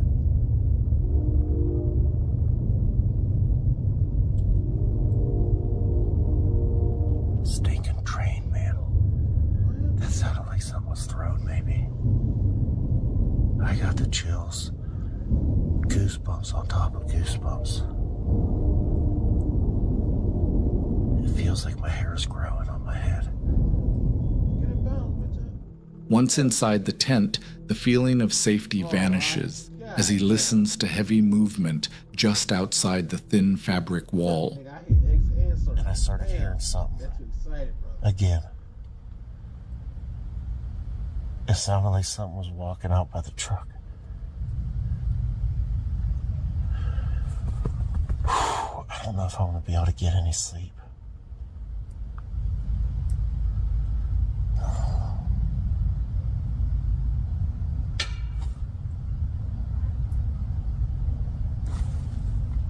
Did you hear that?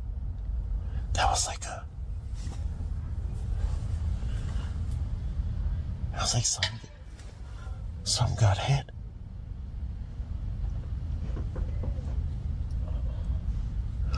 I can hear her walking.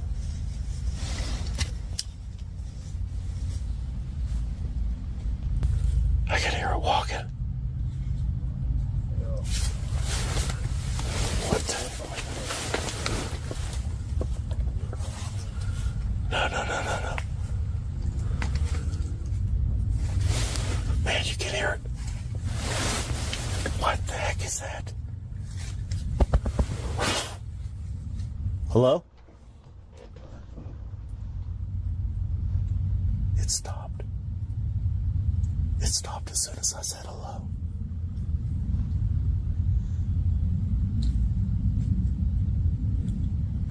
It's coming. Oh my goodness. Oh, it's right outside the tent. It's right outside the tent. He can hear it walking, circling his camp, and soon comes to the horrifying conclusion that there isn't just one, there are several. Hello?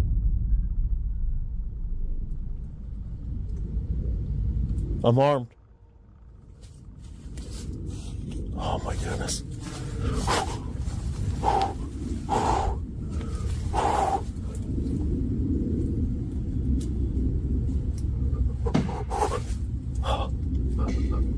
What the heck?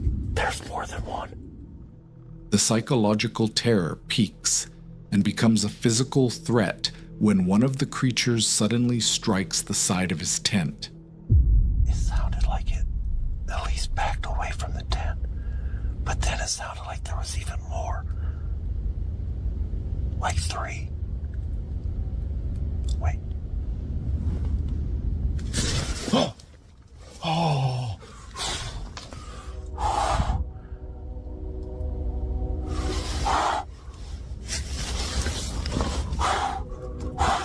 Oh! Oh! It just hit the tent. It just hit the tent. I'm freaking shaking.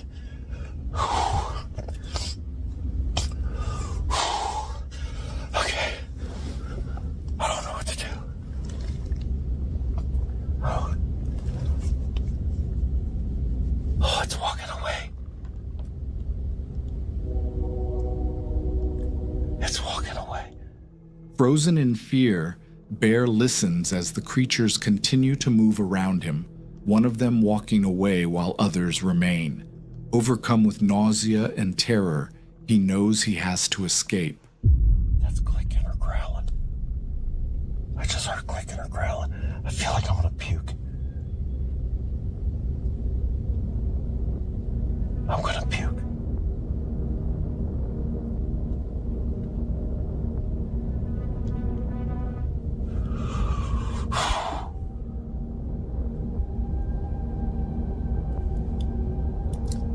Okay, I'm putting the camera up and getting out.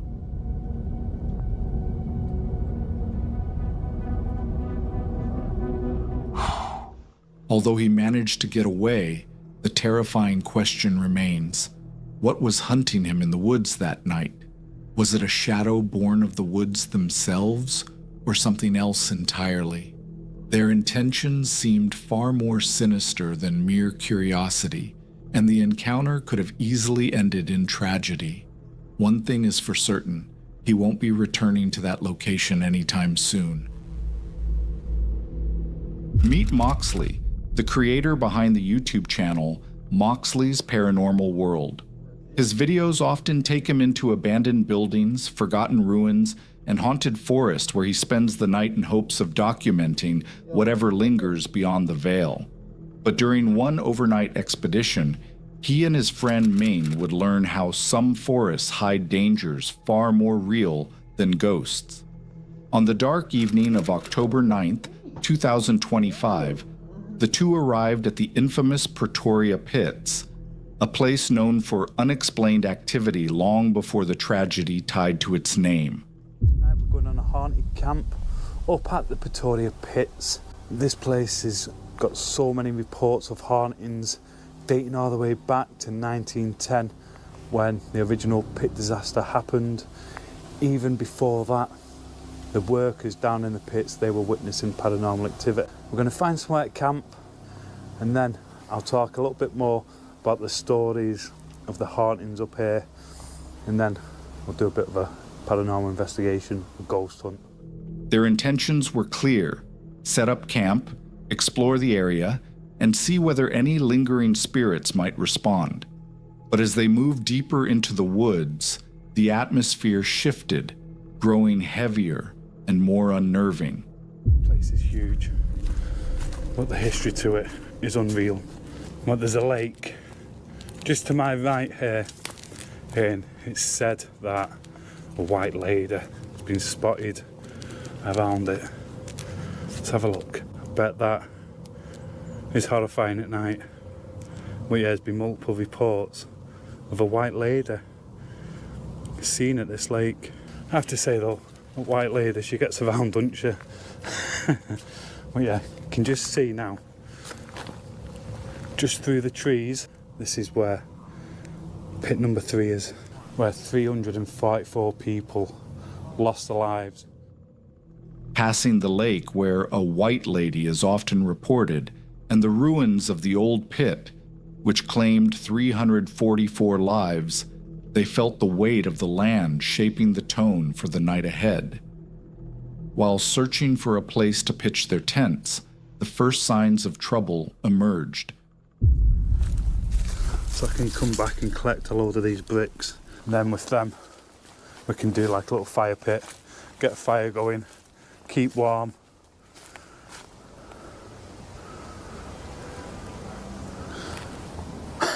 Not too sure what that was. Just like a black shadow. Could have been somebody on a push bike, to be fair.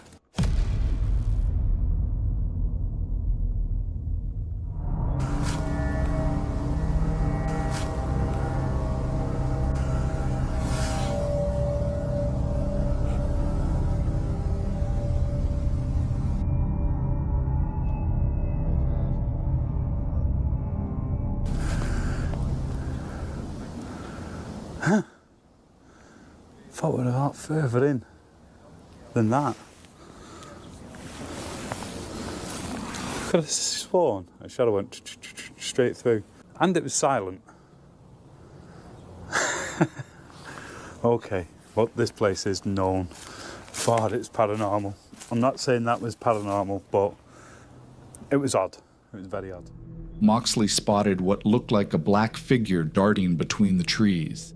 He tried to rationalize it, maybe a cyclist, but moments later, a sharp, piercing whistle echoed through the woods, confirming that they were not alone.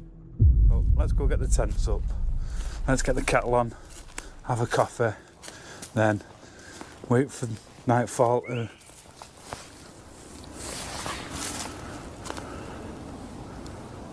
That fucking scared me then.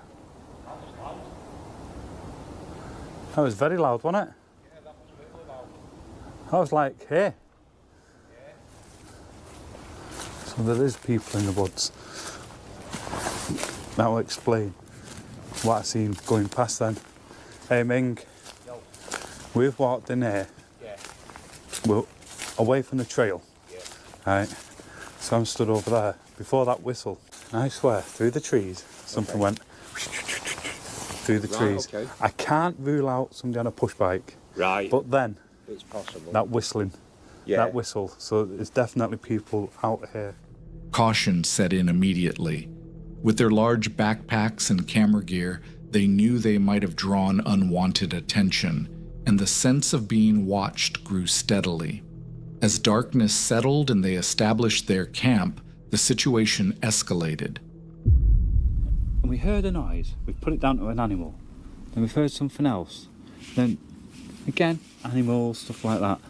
We just sat here and just in front, that was definite lights, wasn't it? That was definite lights, it's still there.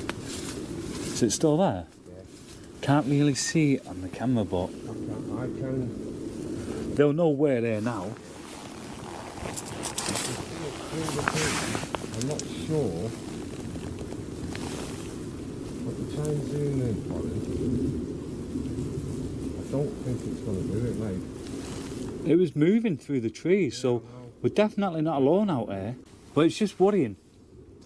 With what we heard before, I swear I saw something, or someone, run through the trees, or ride through the trees. They couldn't have been riding because you'd have heard the bike wheels going... Right, okay. Right? And then, not a minute later, we heard the whistling. Yeah. And now this. Yeah. I'm putting the torch on full beam so they know we're here. Bright torchlights appeared, weaving through the dense trees with deliberate movement. Whoever was out there was close. Too close.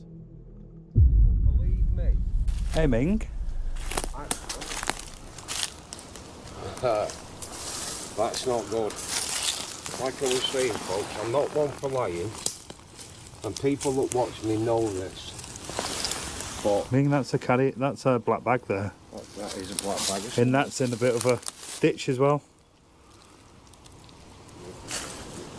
It is. I was going to put my torch on, but I really don't think there's any point with Mox having his on. I'm just trying. I mean, you can't even tell mine's on, to be honest. Listen. I don't know. Right, that's the bin. Bed the bin. Wait. What's the name on the tent?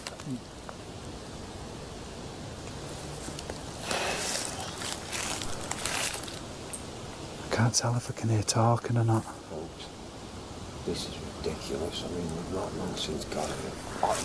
And we're not even spoke about any of the history on the place yet.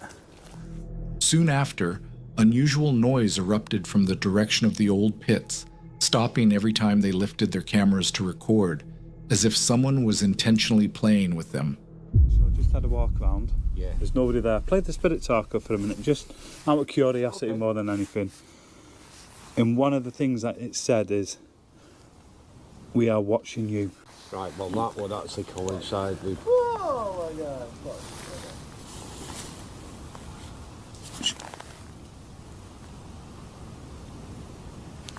That was voices. It is.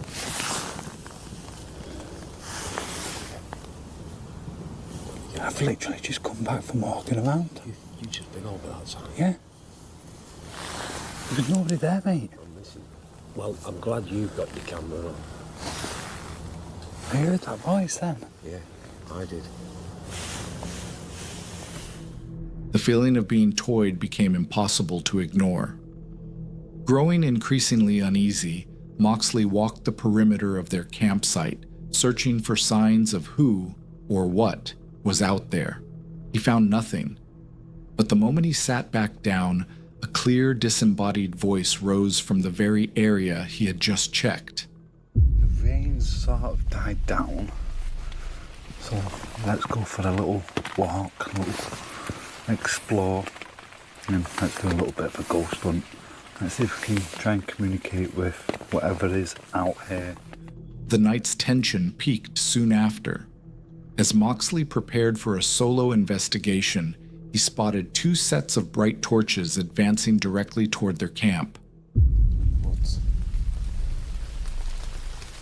What the hell?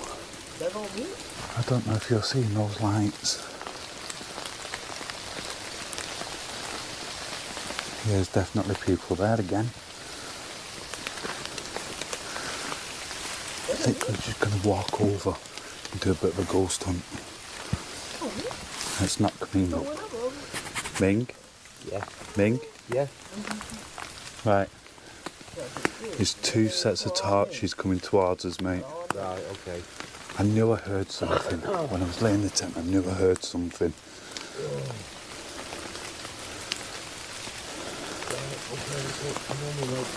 Yeah, there is.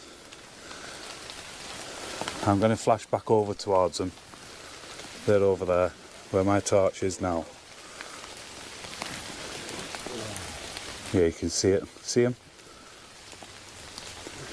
Yeah, they're coming this way.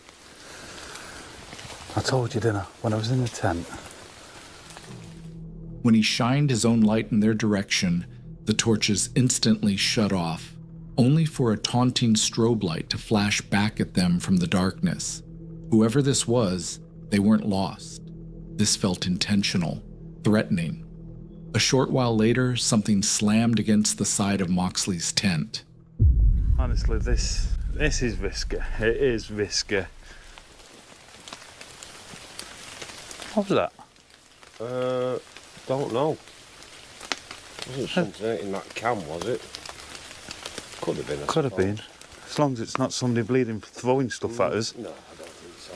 But that can, right, that can stands out a mile. When I was doing my tent, I do not recall seeing that can. No. Something hit the side of my tent earlier. Yeah. And the first thing I noticed is that can. If that can was there earlier, I'd have noticed it when I was building my tent. But I can't confirm that until I go back through the footage. When he looked outside, a can lay on the ground, one he was certain hadn't been there before. Someone had approached their tent without being seen. Despite the very real human threat, Moxley continued with a brief paranormal investigation using an EVP device. So I have got a new app that I want to try. So it's just an EVP. A ghost tube. So let's give this a quick whirl. Let's see if we can get anything coming through on this. We've been hearing some weird stuff all night. So if you are here, do you want to come forward, come and speak to me? I've got a device in my hand. Should be able to hear your voice if you come forward.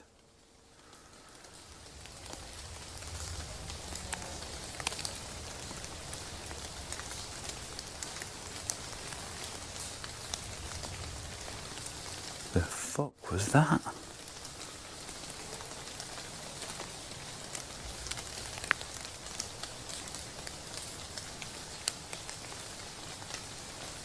Did you hear that? Let's listen to this back. That was so strange.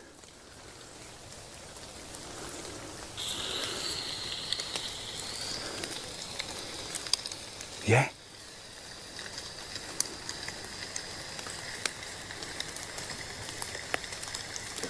What was that? Right, listen to this. Yeah. Yeah, it's right there. I can't wait to get that home and check it out. That was like somebody went, hello, hello. Alone in the dark, he asked if anyone was present, and moments later heard a faint hello with his own ears.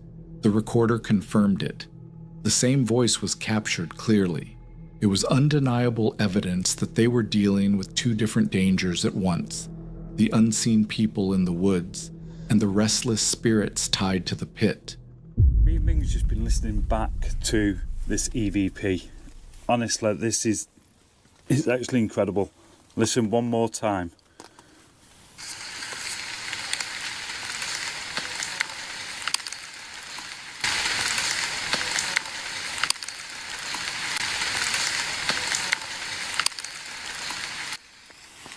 Right there.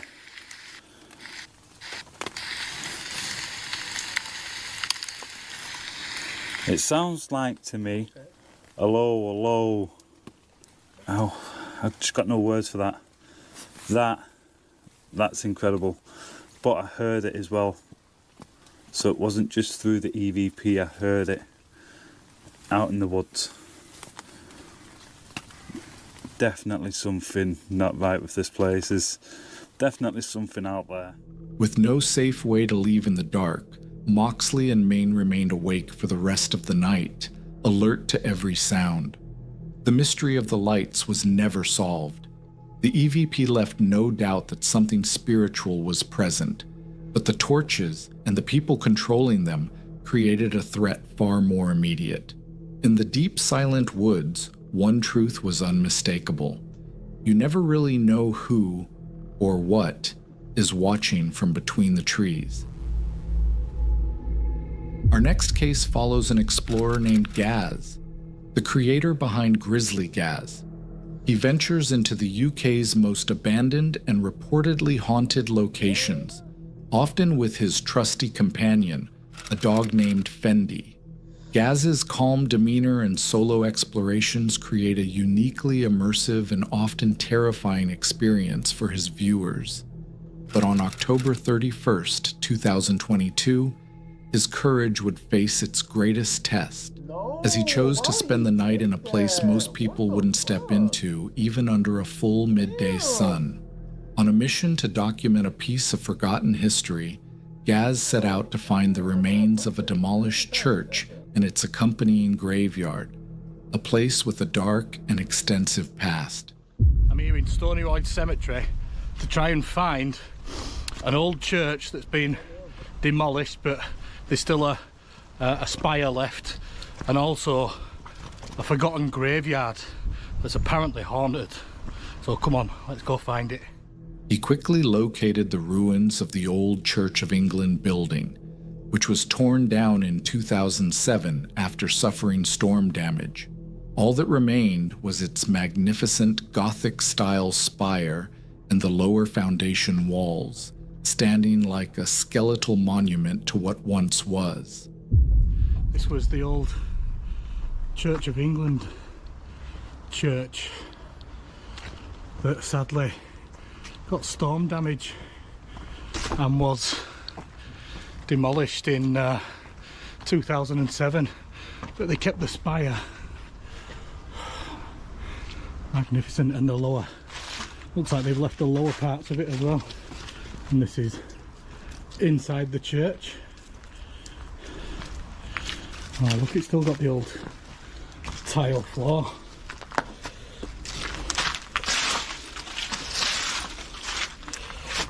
Look at that. Beautiful. As he stepped inside the footprint of the old church, he was met with an eerie silence, broken only by the crunch of leaves under his feet. The original tile floor was still visible in patches. As dusk began to settle, Gaz made his way to the main point of interest, the forgotten graveyard. So this is the forgotten graveyard up here. And these are all the forgotten graves. Can't really tell because of the leaves on the ground, but all these are big slabs that commemorate all the people that are in the crypt. Looks like an earthquake's gone through this place. I'm gonna have to watch my step because there's leaves on ground everywhere. and it's hard to see where you're standing. The area was unsettlingly quiet, filled with massive stone slabs marking countless graves, most of them lost and overgrown. It was here that Gaz shared the location's chilling history. The site once held a fever hospital, and over the years, more than 3,000 bodies from 3 other cemeteries around Halifax were exhumed and reinterred into a massive vault right where he was standing. With thousands of displaced souls buried beneath his feet and the lady in white who haunts the woods, Gaz did the unthinkable. There's supposed to be a lady in white that haunts these woodlands. So I'm going to get my tent set up next to the vault here. There it is. There's the setup. Seat of Summit. Comfort light pad. The Nature Hike CW 400 sleeping pad. That's Fendi's Seat of Summit pad. Trekology pillow. He set up his tent right beside the vault.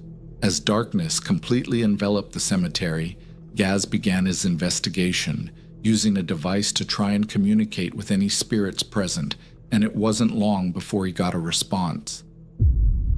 If someone's here, will you come and say something into this device?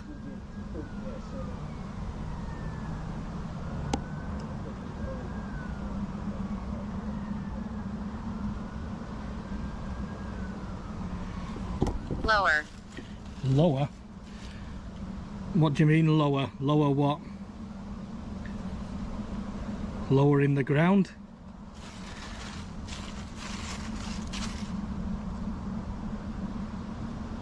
Albert. Albert? Who's Albert? Are you Albert?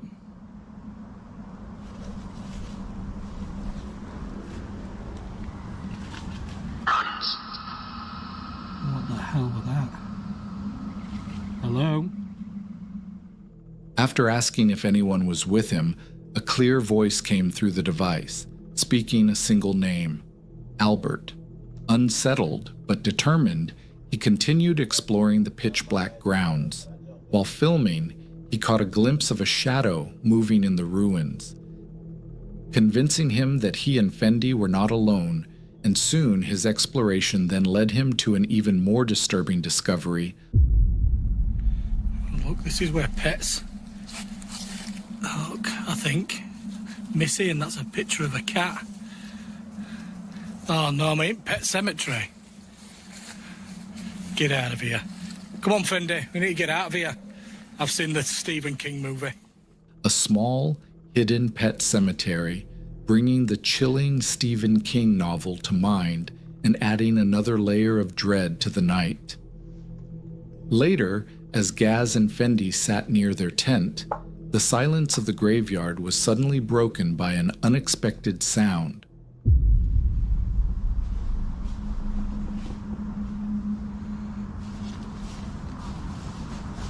Hello? What? Hello? Hiya. Alright. Yeah, it's just where my mate's buried a dog, we were just coming here. Alright, don't worry about it. I've got a dog here, that's all. You can see the dog, can't you? The encounter turned out to be another person passing through, but the sudden appearance of a stranger in a locked, haunted cemetery in the middle of the night was enough to send a chill down anyone's spine. Gaz managed to remain calm, but the experience left behind unanswered questions. Who was the spirit named Albert? And what would have happened if the stranger in the night had less than friendly intentions?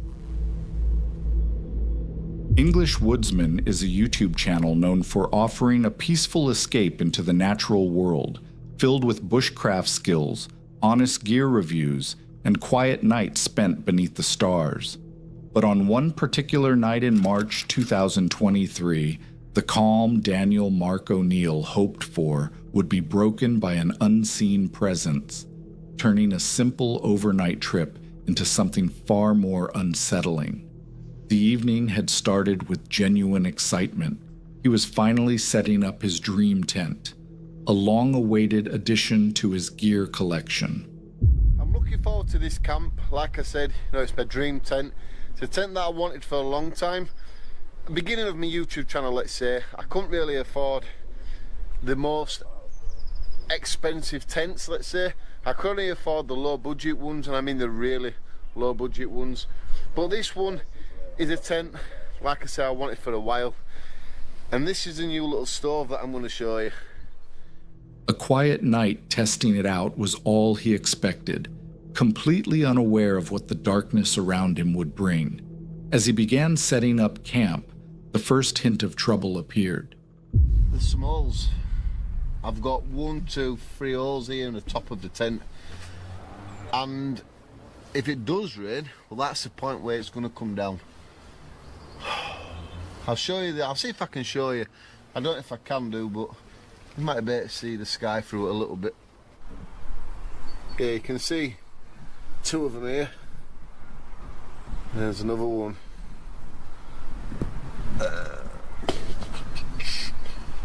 There, oh, you can see all 3 now there, look.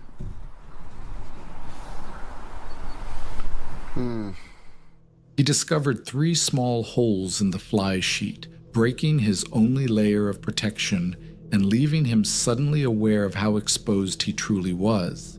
He pushed the concern aside and eased into the night. The camp felt remote and calm, the kind of isolation he'd hoped for. But as true darkness fell, the weather suddenly changed. Right, so we're in the tents now. The rain started, and I've got a small problem with them 3 little holes. I'm not sure they're going to let a lot of the rain in, but to be fair, I don't want no rain coming in. So I'm going to have to think of the idea of what I was on about earlier. As rain pattered against the tent, he had no choice but to address the holes he'd spotted earlier. He used air mattress repair patches to cover them, doing what he could with the limited materials he had. And later that night, a sudden jolt tore him from sleep, proving he wasn't alone out there. Just being woken by something that seemed to be walking around my tent a bit. And it's walked Dan up as well, because Dan's just messaged me. You know, the guy lines that you pull out, something I felt, no, not that, I don't know, it's just, it woke me up so quick. Raining as well. It just seemed like something just bumped into the tent, and then it was like, sort of like walking around a little bit. Something bumped against the tent's guy lines, and then came the distinct sound of movement circling the tent. A sudden feeling of dread settled over him as he lay perfectly still, tracking the sounds just a few feet away. I get there's wildlife and things like that. You know, I don't know. See, there it is again.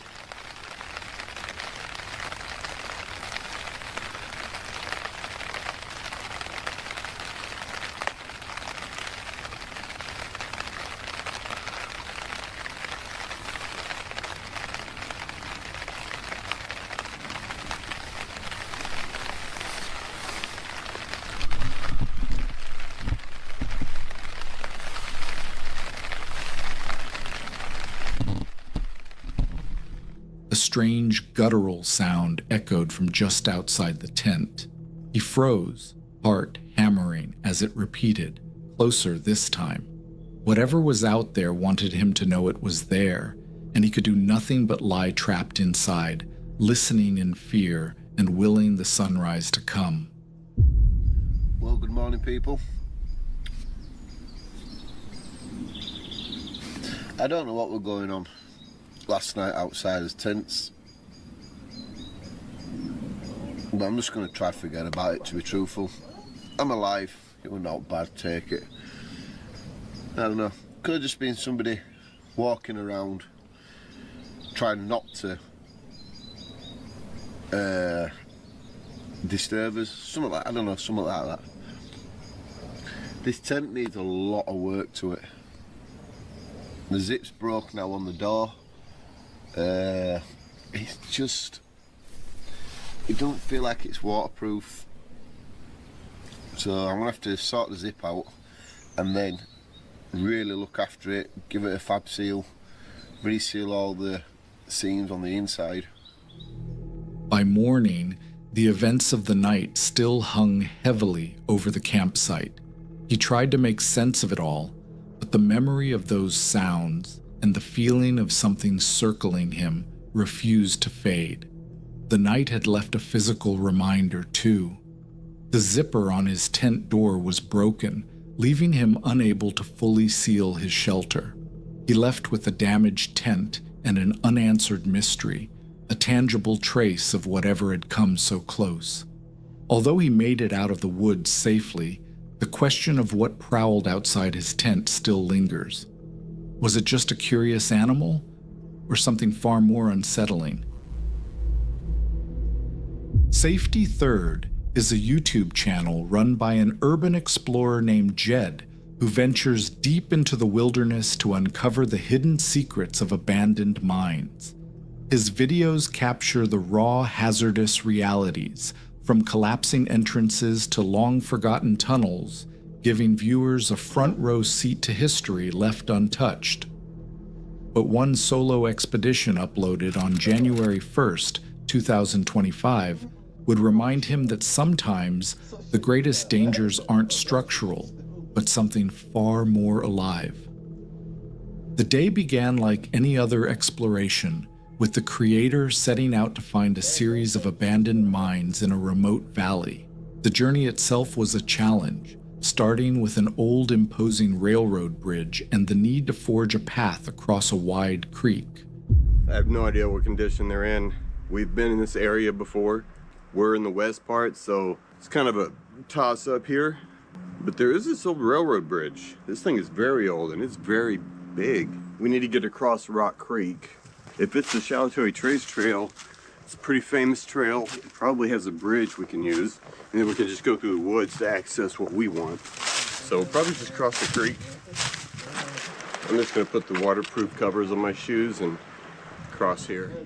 With waterproof covers on his boots, he waded through the cold water, completely unaware of the strange and unsettling day that lay ahead of him. His determination was clear, but the wilderness seemed to have its own plans. Suddenly, a loud crash echoed from the hillside, as if something massive had been disturbed and sent rolling down the slope. Just heard something big over that way. It was big. Could have been a tree rolling down the hill, maybe just happened to collapse. I don't know. Having everything else though, so it's probably a tree. It was big though, made a lot of racket. Jed cautiously dismissed it as a falling tree, but an undeniable sense of being watched had begun to creep in. A short while later, another sound cut through the silence, a sharp, rhythmic wood knock.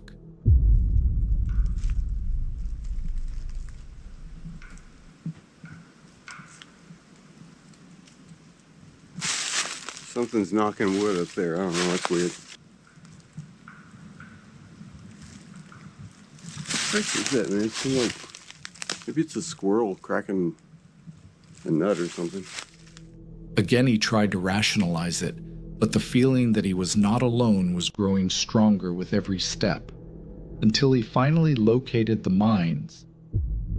They freaking gated it. They're putting gate. You gotta be kidding me. We're back to the gates now? We're back to the gates now. Dude, we're freaking nowhere, dude. There's a guide wire loop holder thing, stake. Some kind of pipe. A promising mine entrance, deliberately sealed with heavy welded steel bars. It was clear someone had gone to great lengths to keep people out, or to keep something in. The mystery of the sealed mines only deepened his resolve to see what was being hidden. Not even a little bit.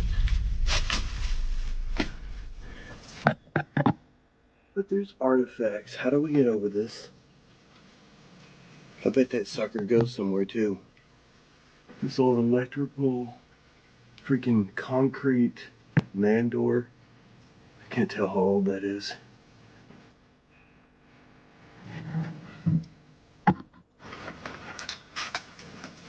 How is this even in there? Is it bolted?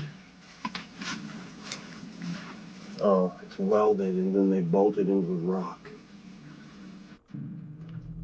The entrance was completely blocked by a concrete structure, although he tried to sneak in but failed until he came across another gated mine, and this one looked like the prize he'd been searching for. With the gate. Let's shine a light in anyway. See what we're missing. It looks like we're missing a good one. Good grief, y'all. Yeah, we're missing a real good one. Look at that.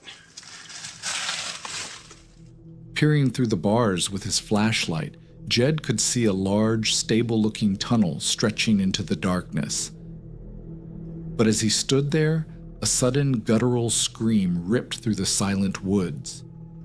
And it's dry.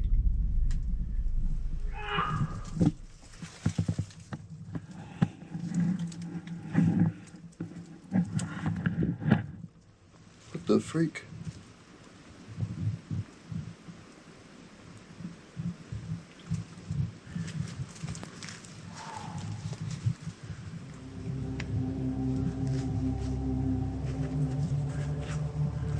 That was weird. It was not an animal. It was human-like, a chilling mix of a hoot and a holler that echoed from the trees around him. Though visibly unnerved, he decided to press on, but the energy of the exploration had soured. The woods no longer felt empty. You know how stoked I would be if I found something like this accessible. Yeah, maybe. Might go up and around. Look at this.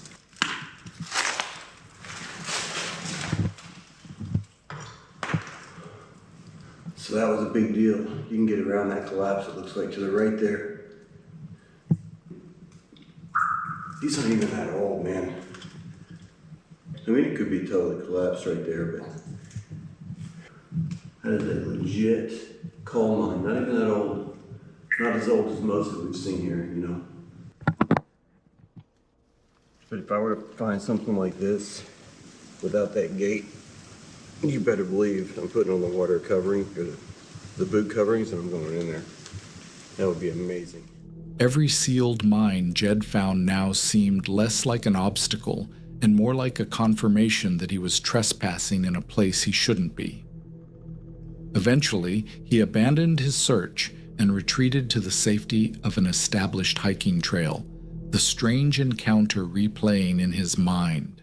That was a good trip. I mean, we didn't get to go inside of anything crazy, but still got to see some cool stuff. You saw Kogar Arch. It's good, real good. Cars up here and my legs hurt. I went a long ways. Jed may have left the woods that day without entering a single mine, but he escaped with something far more valuable: his safety. The question of who made that horrifying sound remains unanswered. Was it another person trying to scare him or something else entirely? One thing is certain: the secrets behind those steel bars were being protected, and Jed was lucky he didn't stay to find out why. And that wraps up tonight's video.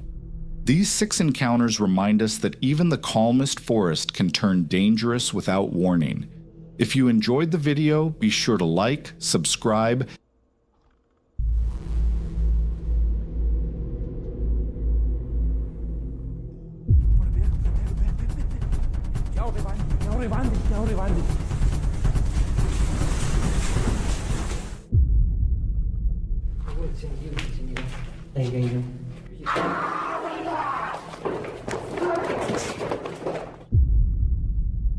Oh, it's security. We gotta hide.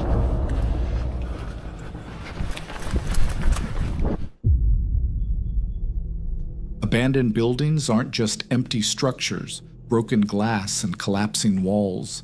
Beneath them lies a past that never truly died and the spirits that were never laid to rest. Tonight, we'll be taking you through 6 of the most disturbing abandoned building encounters ever caught on camera. All filmed by daredevils bold enough to step into places most people wouldn't go near.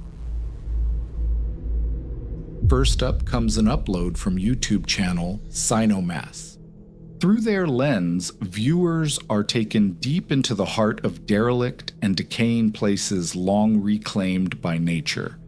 Their videos are typically quiet, but on January 26, 2024, one particular exploration shattered that silence, replacing it with a palpable fight for safety that neither the creator nor their audience would soon forget. The video begins with tension that settles in immediately. Their curiosity is clear as they move carefully through the deserted factory, wondering if anything unusual might be lurking around them, unaware that this question is about to be answered in the worst possible way.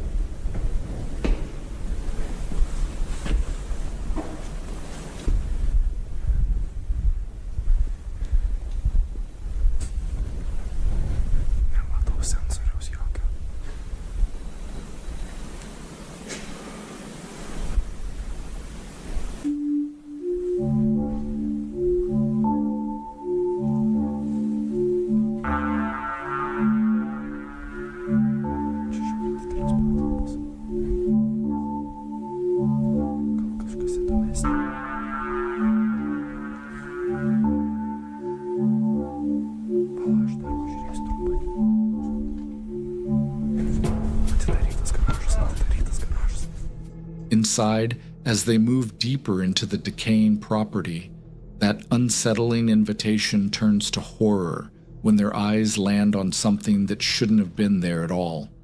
A sudden sense of being followed grips them, and what began as simple exploration quickly spirals into a frantic retreat.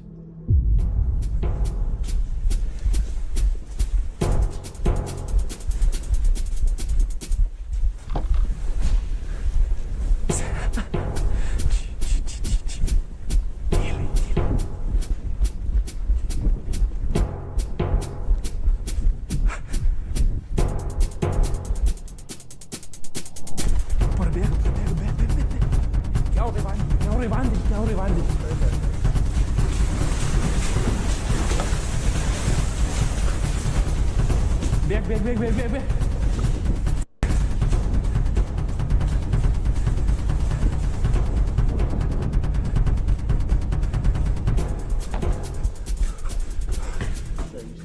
Punctuated with labored breathing and a rising urge to run, the moment grows increasingly tense. An unseen presence seems to follow them, shifting the atmosphere from intriguing to openly hostile. At the height of their fear, one explorer looks back, only to find his partner gone. Panic surges as he calls out into the silence, but the darkness gives nothing in return. Bek!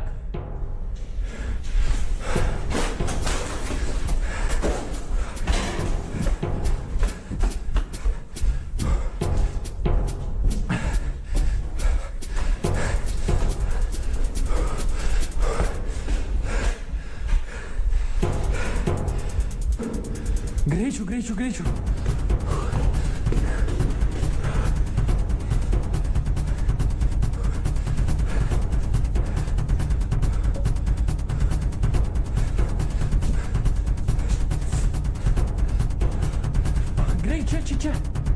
Че.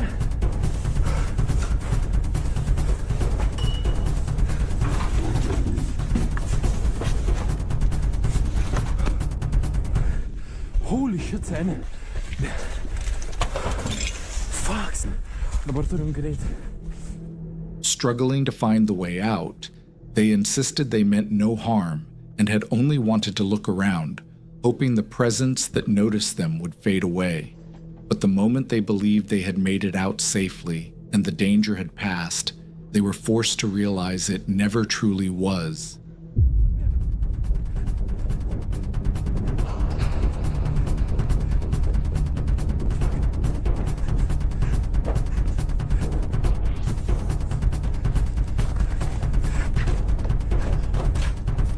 Sergey. Fucking hell.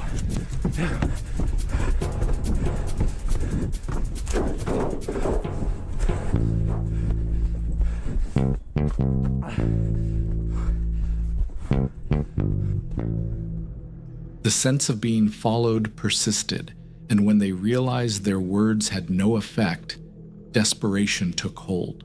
As they looked back, they saw him again, the same man matching their pace with no intention of giving up, leaving them to wonder how far he was willing to go.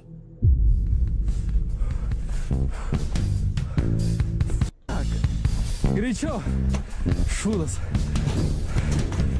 Бег! Бег!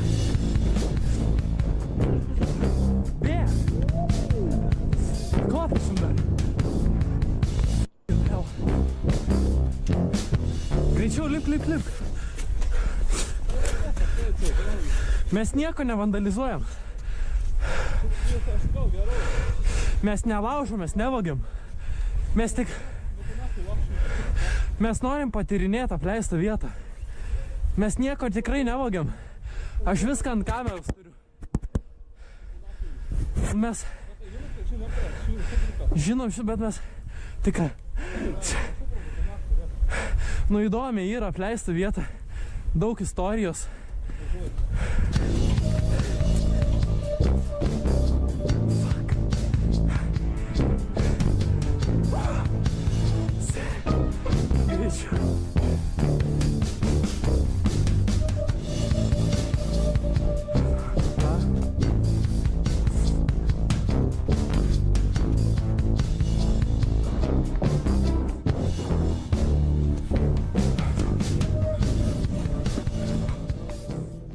When the chase finally came to an end, the truth became clear. It wasn't a threat at all, just a worker who had been running after them. In the tense moments that followed, they explained they were only there to explore. They meant no harm, no theft, and nothing illegal. It was curiosity that had taken them farther than they intended. Although the duo eventually managed to escape, the footage leaves a haunting aftertaste. Their desperate attempt to justify why they were there makes it clear they had crossed into something far more personal than a simple abandoned property. Our second story centers on Christopher Brian Hill, better known to viewers as Urbex Hill. Countless times this guy has been walking into the shadows of abandoned America, filming the haunting places most people would never dare to enter. During one exploration, he found himself in East Cleveland, Ohio, a place defined by staggering crime rates and a landscape swallowed by decay. And on this day, Hill would learn just how dangerous that reputation truly was. In the past, I've spoken about the corruption and crime plaguing East Cleveland, but I've never truly addressed the heartbreaking reality of just how many bodies have been discovered in abandoned areas of East Cleveland. This wasn't his first time in a place with a dark history. He had previously explored an apartment building and a school where human remains had been discovered, making him all too aware of the grim possibilities that lurked in the shadows of East Cleveland. Very difficult to hear. Another family mourning a teen lost to violence. The victim this time just 16 years old and his killer still walking the streets. Everywhere at 5 o'clock, Winnie Dorch has been in the neighborhood getting reaction from people who witnessed the aftermath. Christopher had stumbled upon something terrifying without even realizing it. It was first while reviewing footage from his exploration on Chapman Avenue that he noticed something deeply unsettling.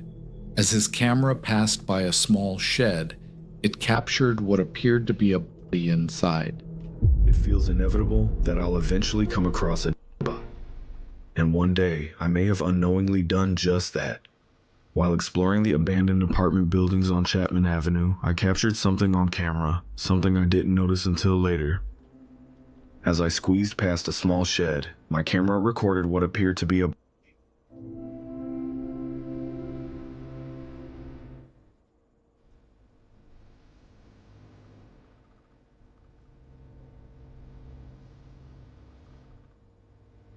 Even more unsettling was the fact that the shed's door was secured with a relatively new-looking padlock, and a dark, wet stain had spread across the wood, exactly what you might expect if something or someone was posing inside.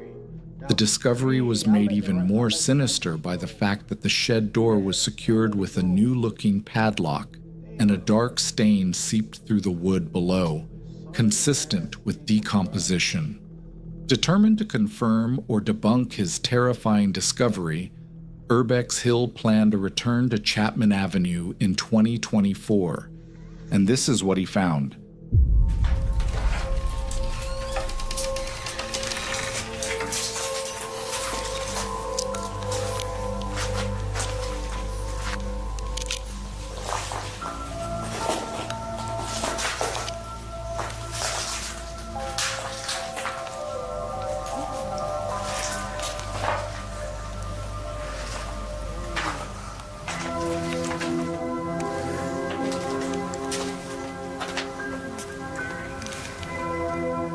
At first, I was nervous to look, but when I finally worked up the courage and pointed my camera between the slats, the shed was empty.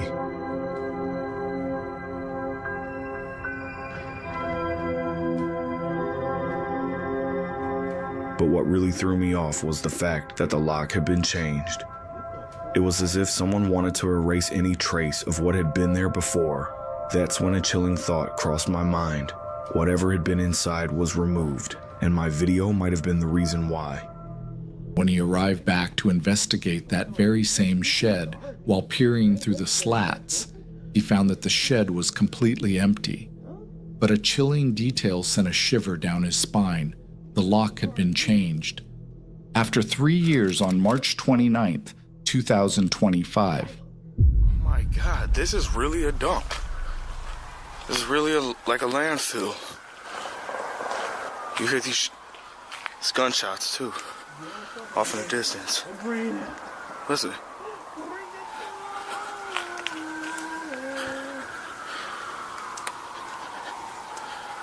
That's crazy. East Cleveland is fucking crazy.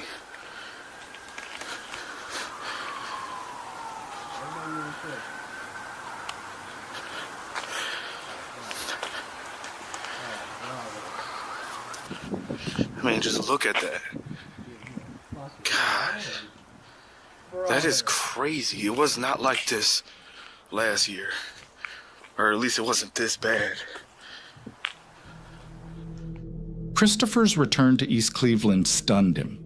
The place had changed in ways he never expected. Gunshots cracked through the air, sirens bled into the distance, and the streets were buried in trash. The entire atmosphere felt heavier, darker, nothing like the East Cleveland he remembered.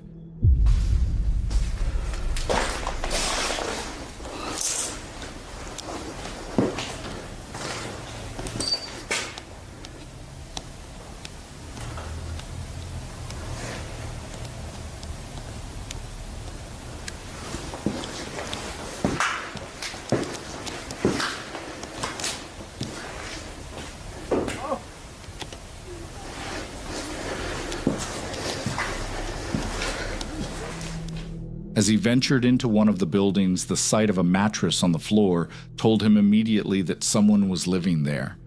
The realization sent a chill through him, and he moved cautiously toward the other side of the structure, only to find it was no different.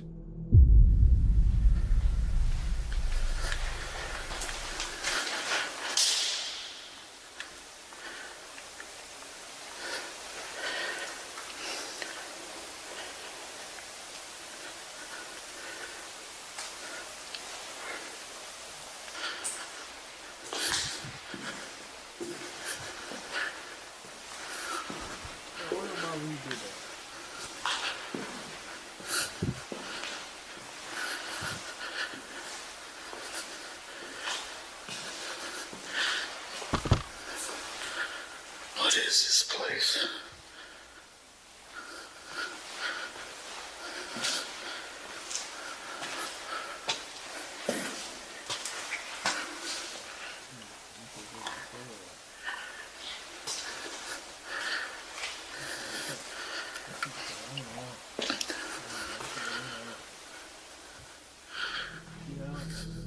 Moving deeper into the building, he suddenly felt he wasn't alone. Fear surged through him, tightening his chest as his breath grew heavy.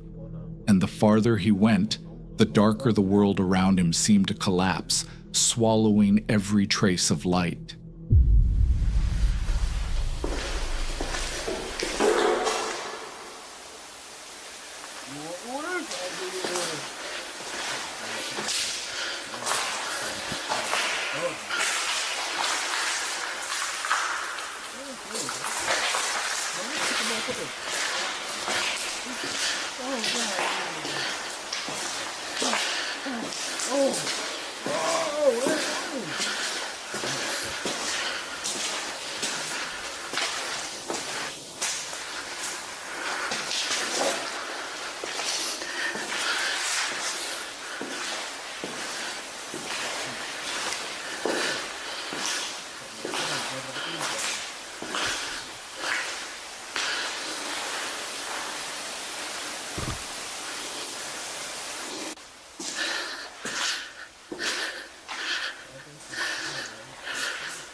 This place is weird.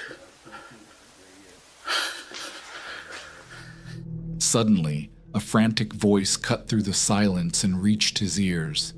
It was loud enough to freeze him in place, yet when he looked through a nearby window, there was no one in sight. The building grew even quieter, the air heavier, as he came across a discarded fire extinguisher on the floor. But the sense of unease didn't end there. It only deepened.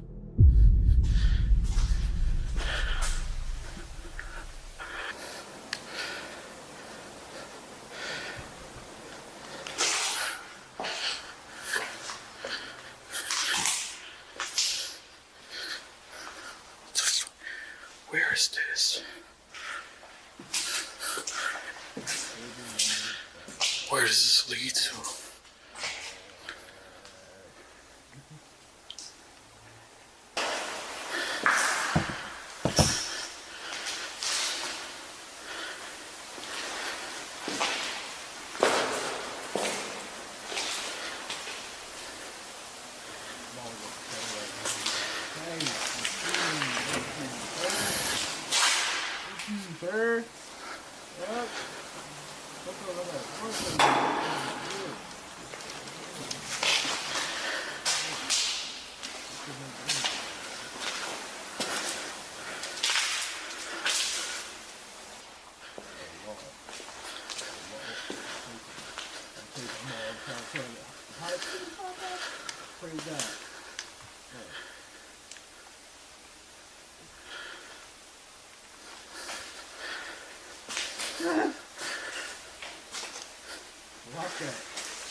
While studying the markings on the floor, the unsettling cracking sound returned, creeping through the silence and making him feel as if he was being watched.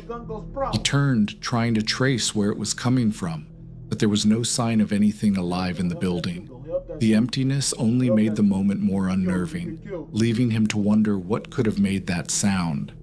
With the tension pressing in from every direction, he finally chose to retreat from the location.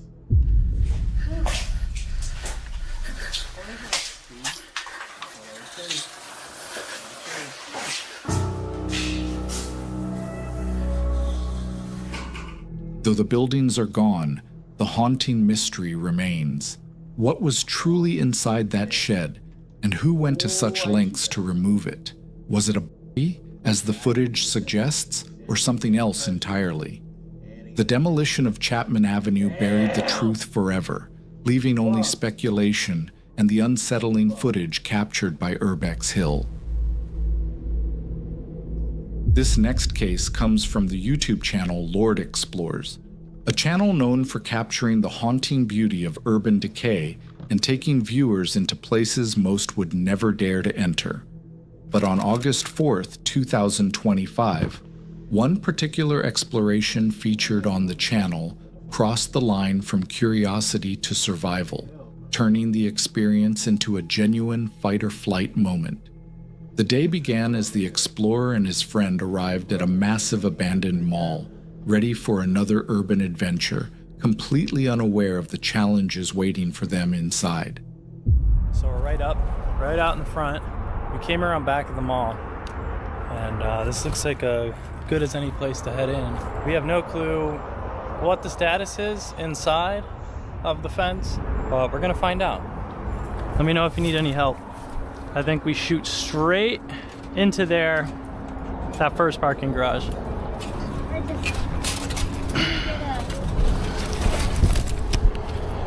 Alrighty, so we'll go try this first one, and then that one has 2 entrances, that parking garage. They scouted the perimeter, looking for a way inside the sprawling complex. After assessing their options, they decided their first attempt was a no-go and moved to another potential entrance, their excitement building as they prepared to breach the desolate structure.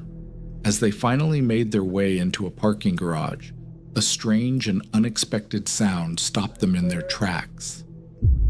Damn, they did a good job. They might have. It does look new. If this ain't it, we'll go down. Nice, that's good. It's a lot. Oh, are they sealing? Are they sealing it right now? Is that above us?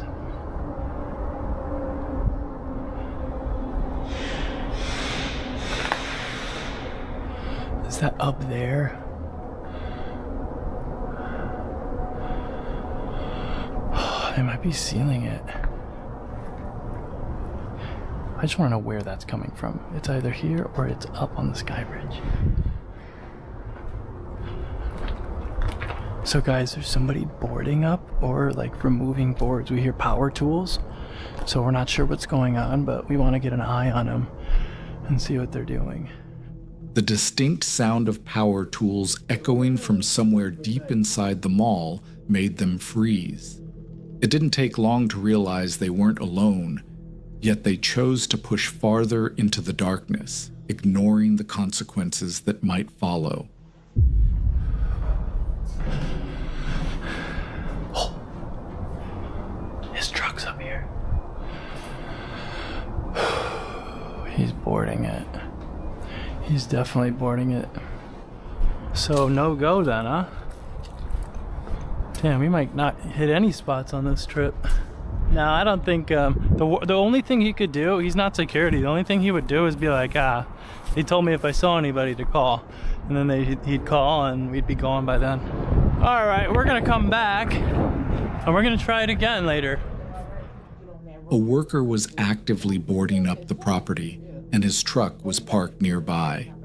Realizing the immense risk, they made the difficult decision to retreat, planning to return later under the cover of darkness, hoping the worker would be gone.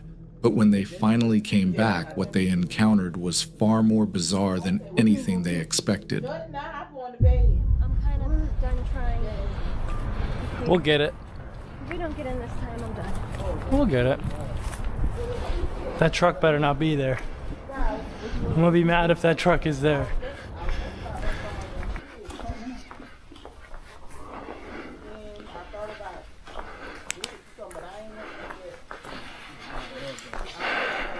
No, that's the opening right there.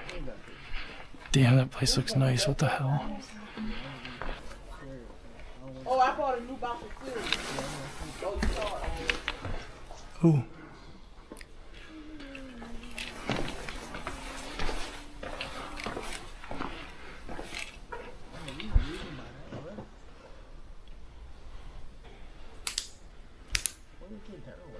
I think we're fine. No one's watching them.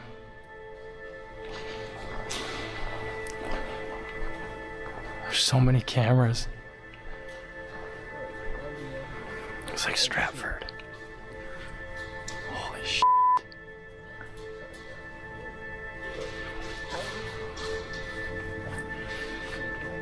Wow. Returning later, they found the coast was clear and successfully slipped inside the mall.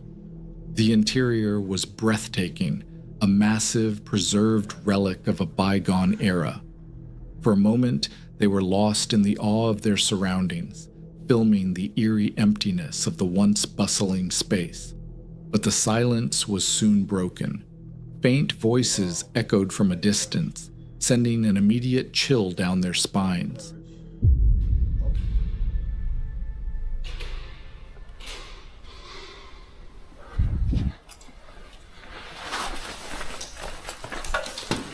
Might be explorers. So there's definitely somebody else in here. I heard him over there. So I think we're just gonna try and get this side first until we figure out who that is. Unsure if it was fellow explorers or something far worse, they proceeded with extreme caution. The voices grew closer and more distinct, turning the initial thrill of discovery quickly into a palpable sense of dread. I think they're down the stairs. If it's explorers, then why was there only one person talking? And why did they stop?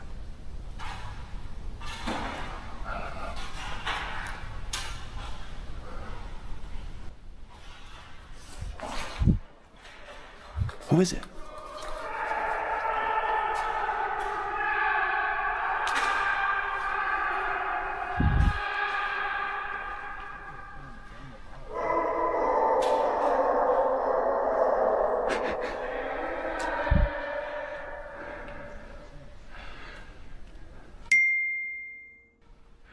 Oh, it's security. We gotta hide.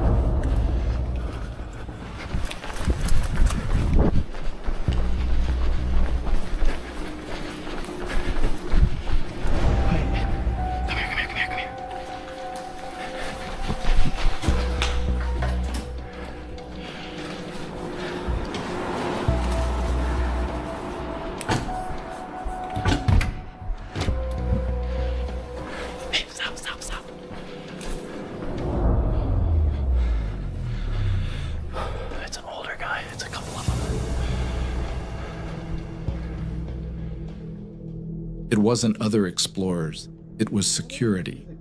Panic set in as they realized they were being actively hunted within the massive labyrinthine structure. They scrambled for cover, hiding in the shadows of abandoned storefronts as the security guards closed in on their position. A desperate cat-and-mouse game began, with every sound and every movement potentially giving away their location. You know what we're gonna do though? We're gonna run back the way we came, all the way. They were walking down this way. There might be someone waiting here. I think there was 2 or 3 people. Probably 2.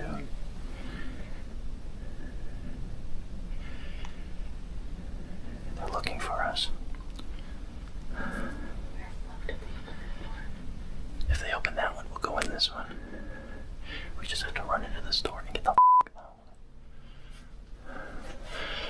Now, if they went to see if that entrance is open, then we're because they're probably in that store. We should get the out ASAP.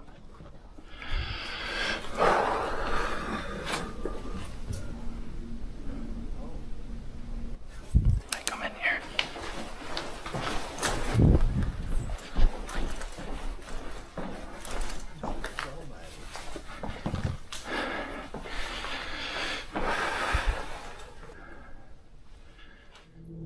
Knowing their time was running out, they began plotting a frantic escape. They feared that security might be waiting for them at their entry point, ready to call the police and cut off their only way out. Should we hide back there? I don't want them to seal it up again. Bro, I don't want to wait any longer. They're probably calling the cops. We have to get the out.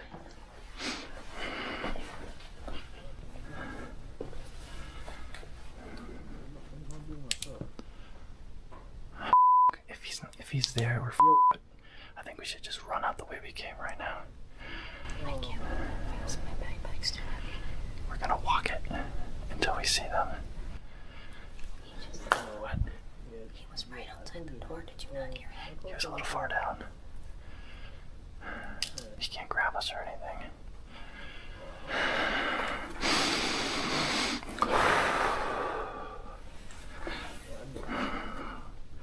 Let's just go, even if he's there. I'm walking past him.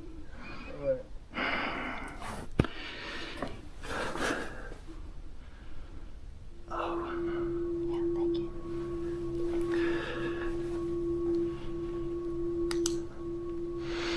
He's probably waiting in that store where the opening is.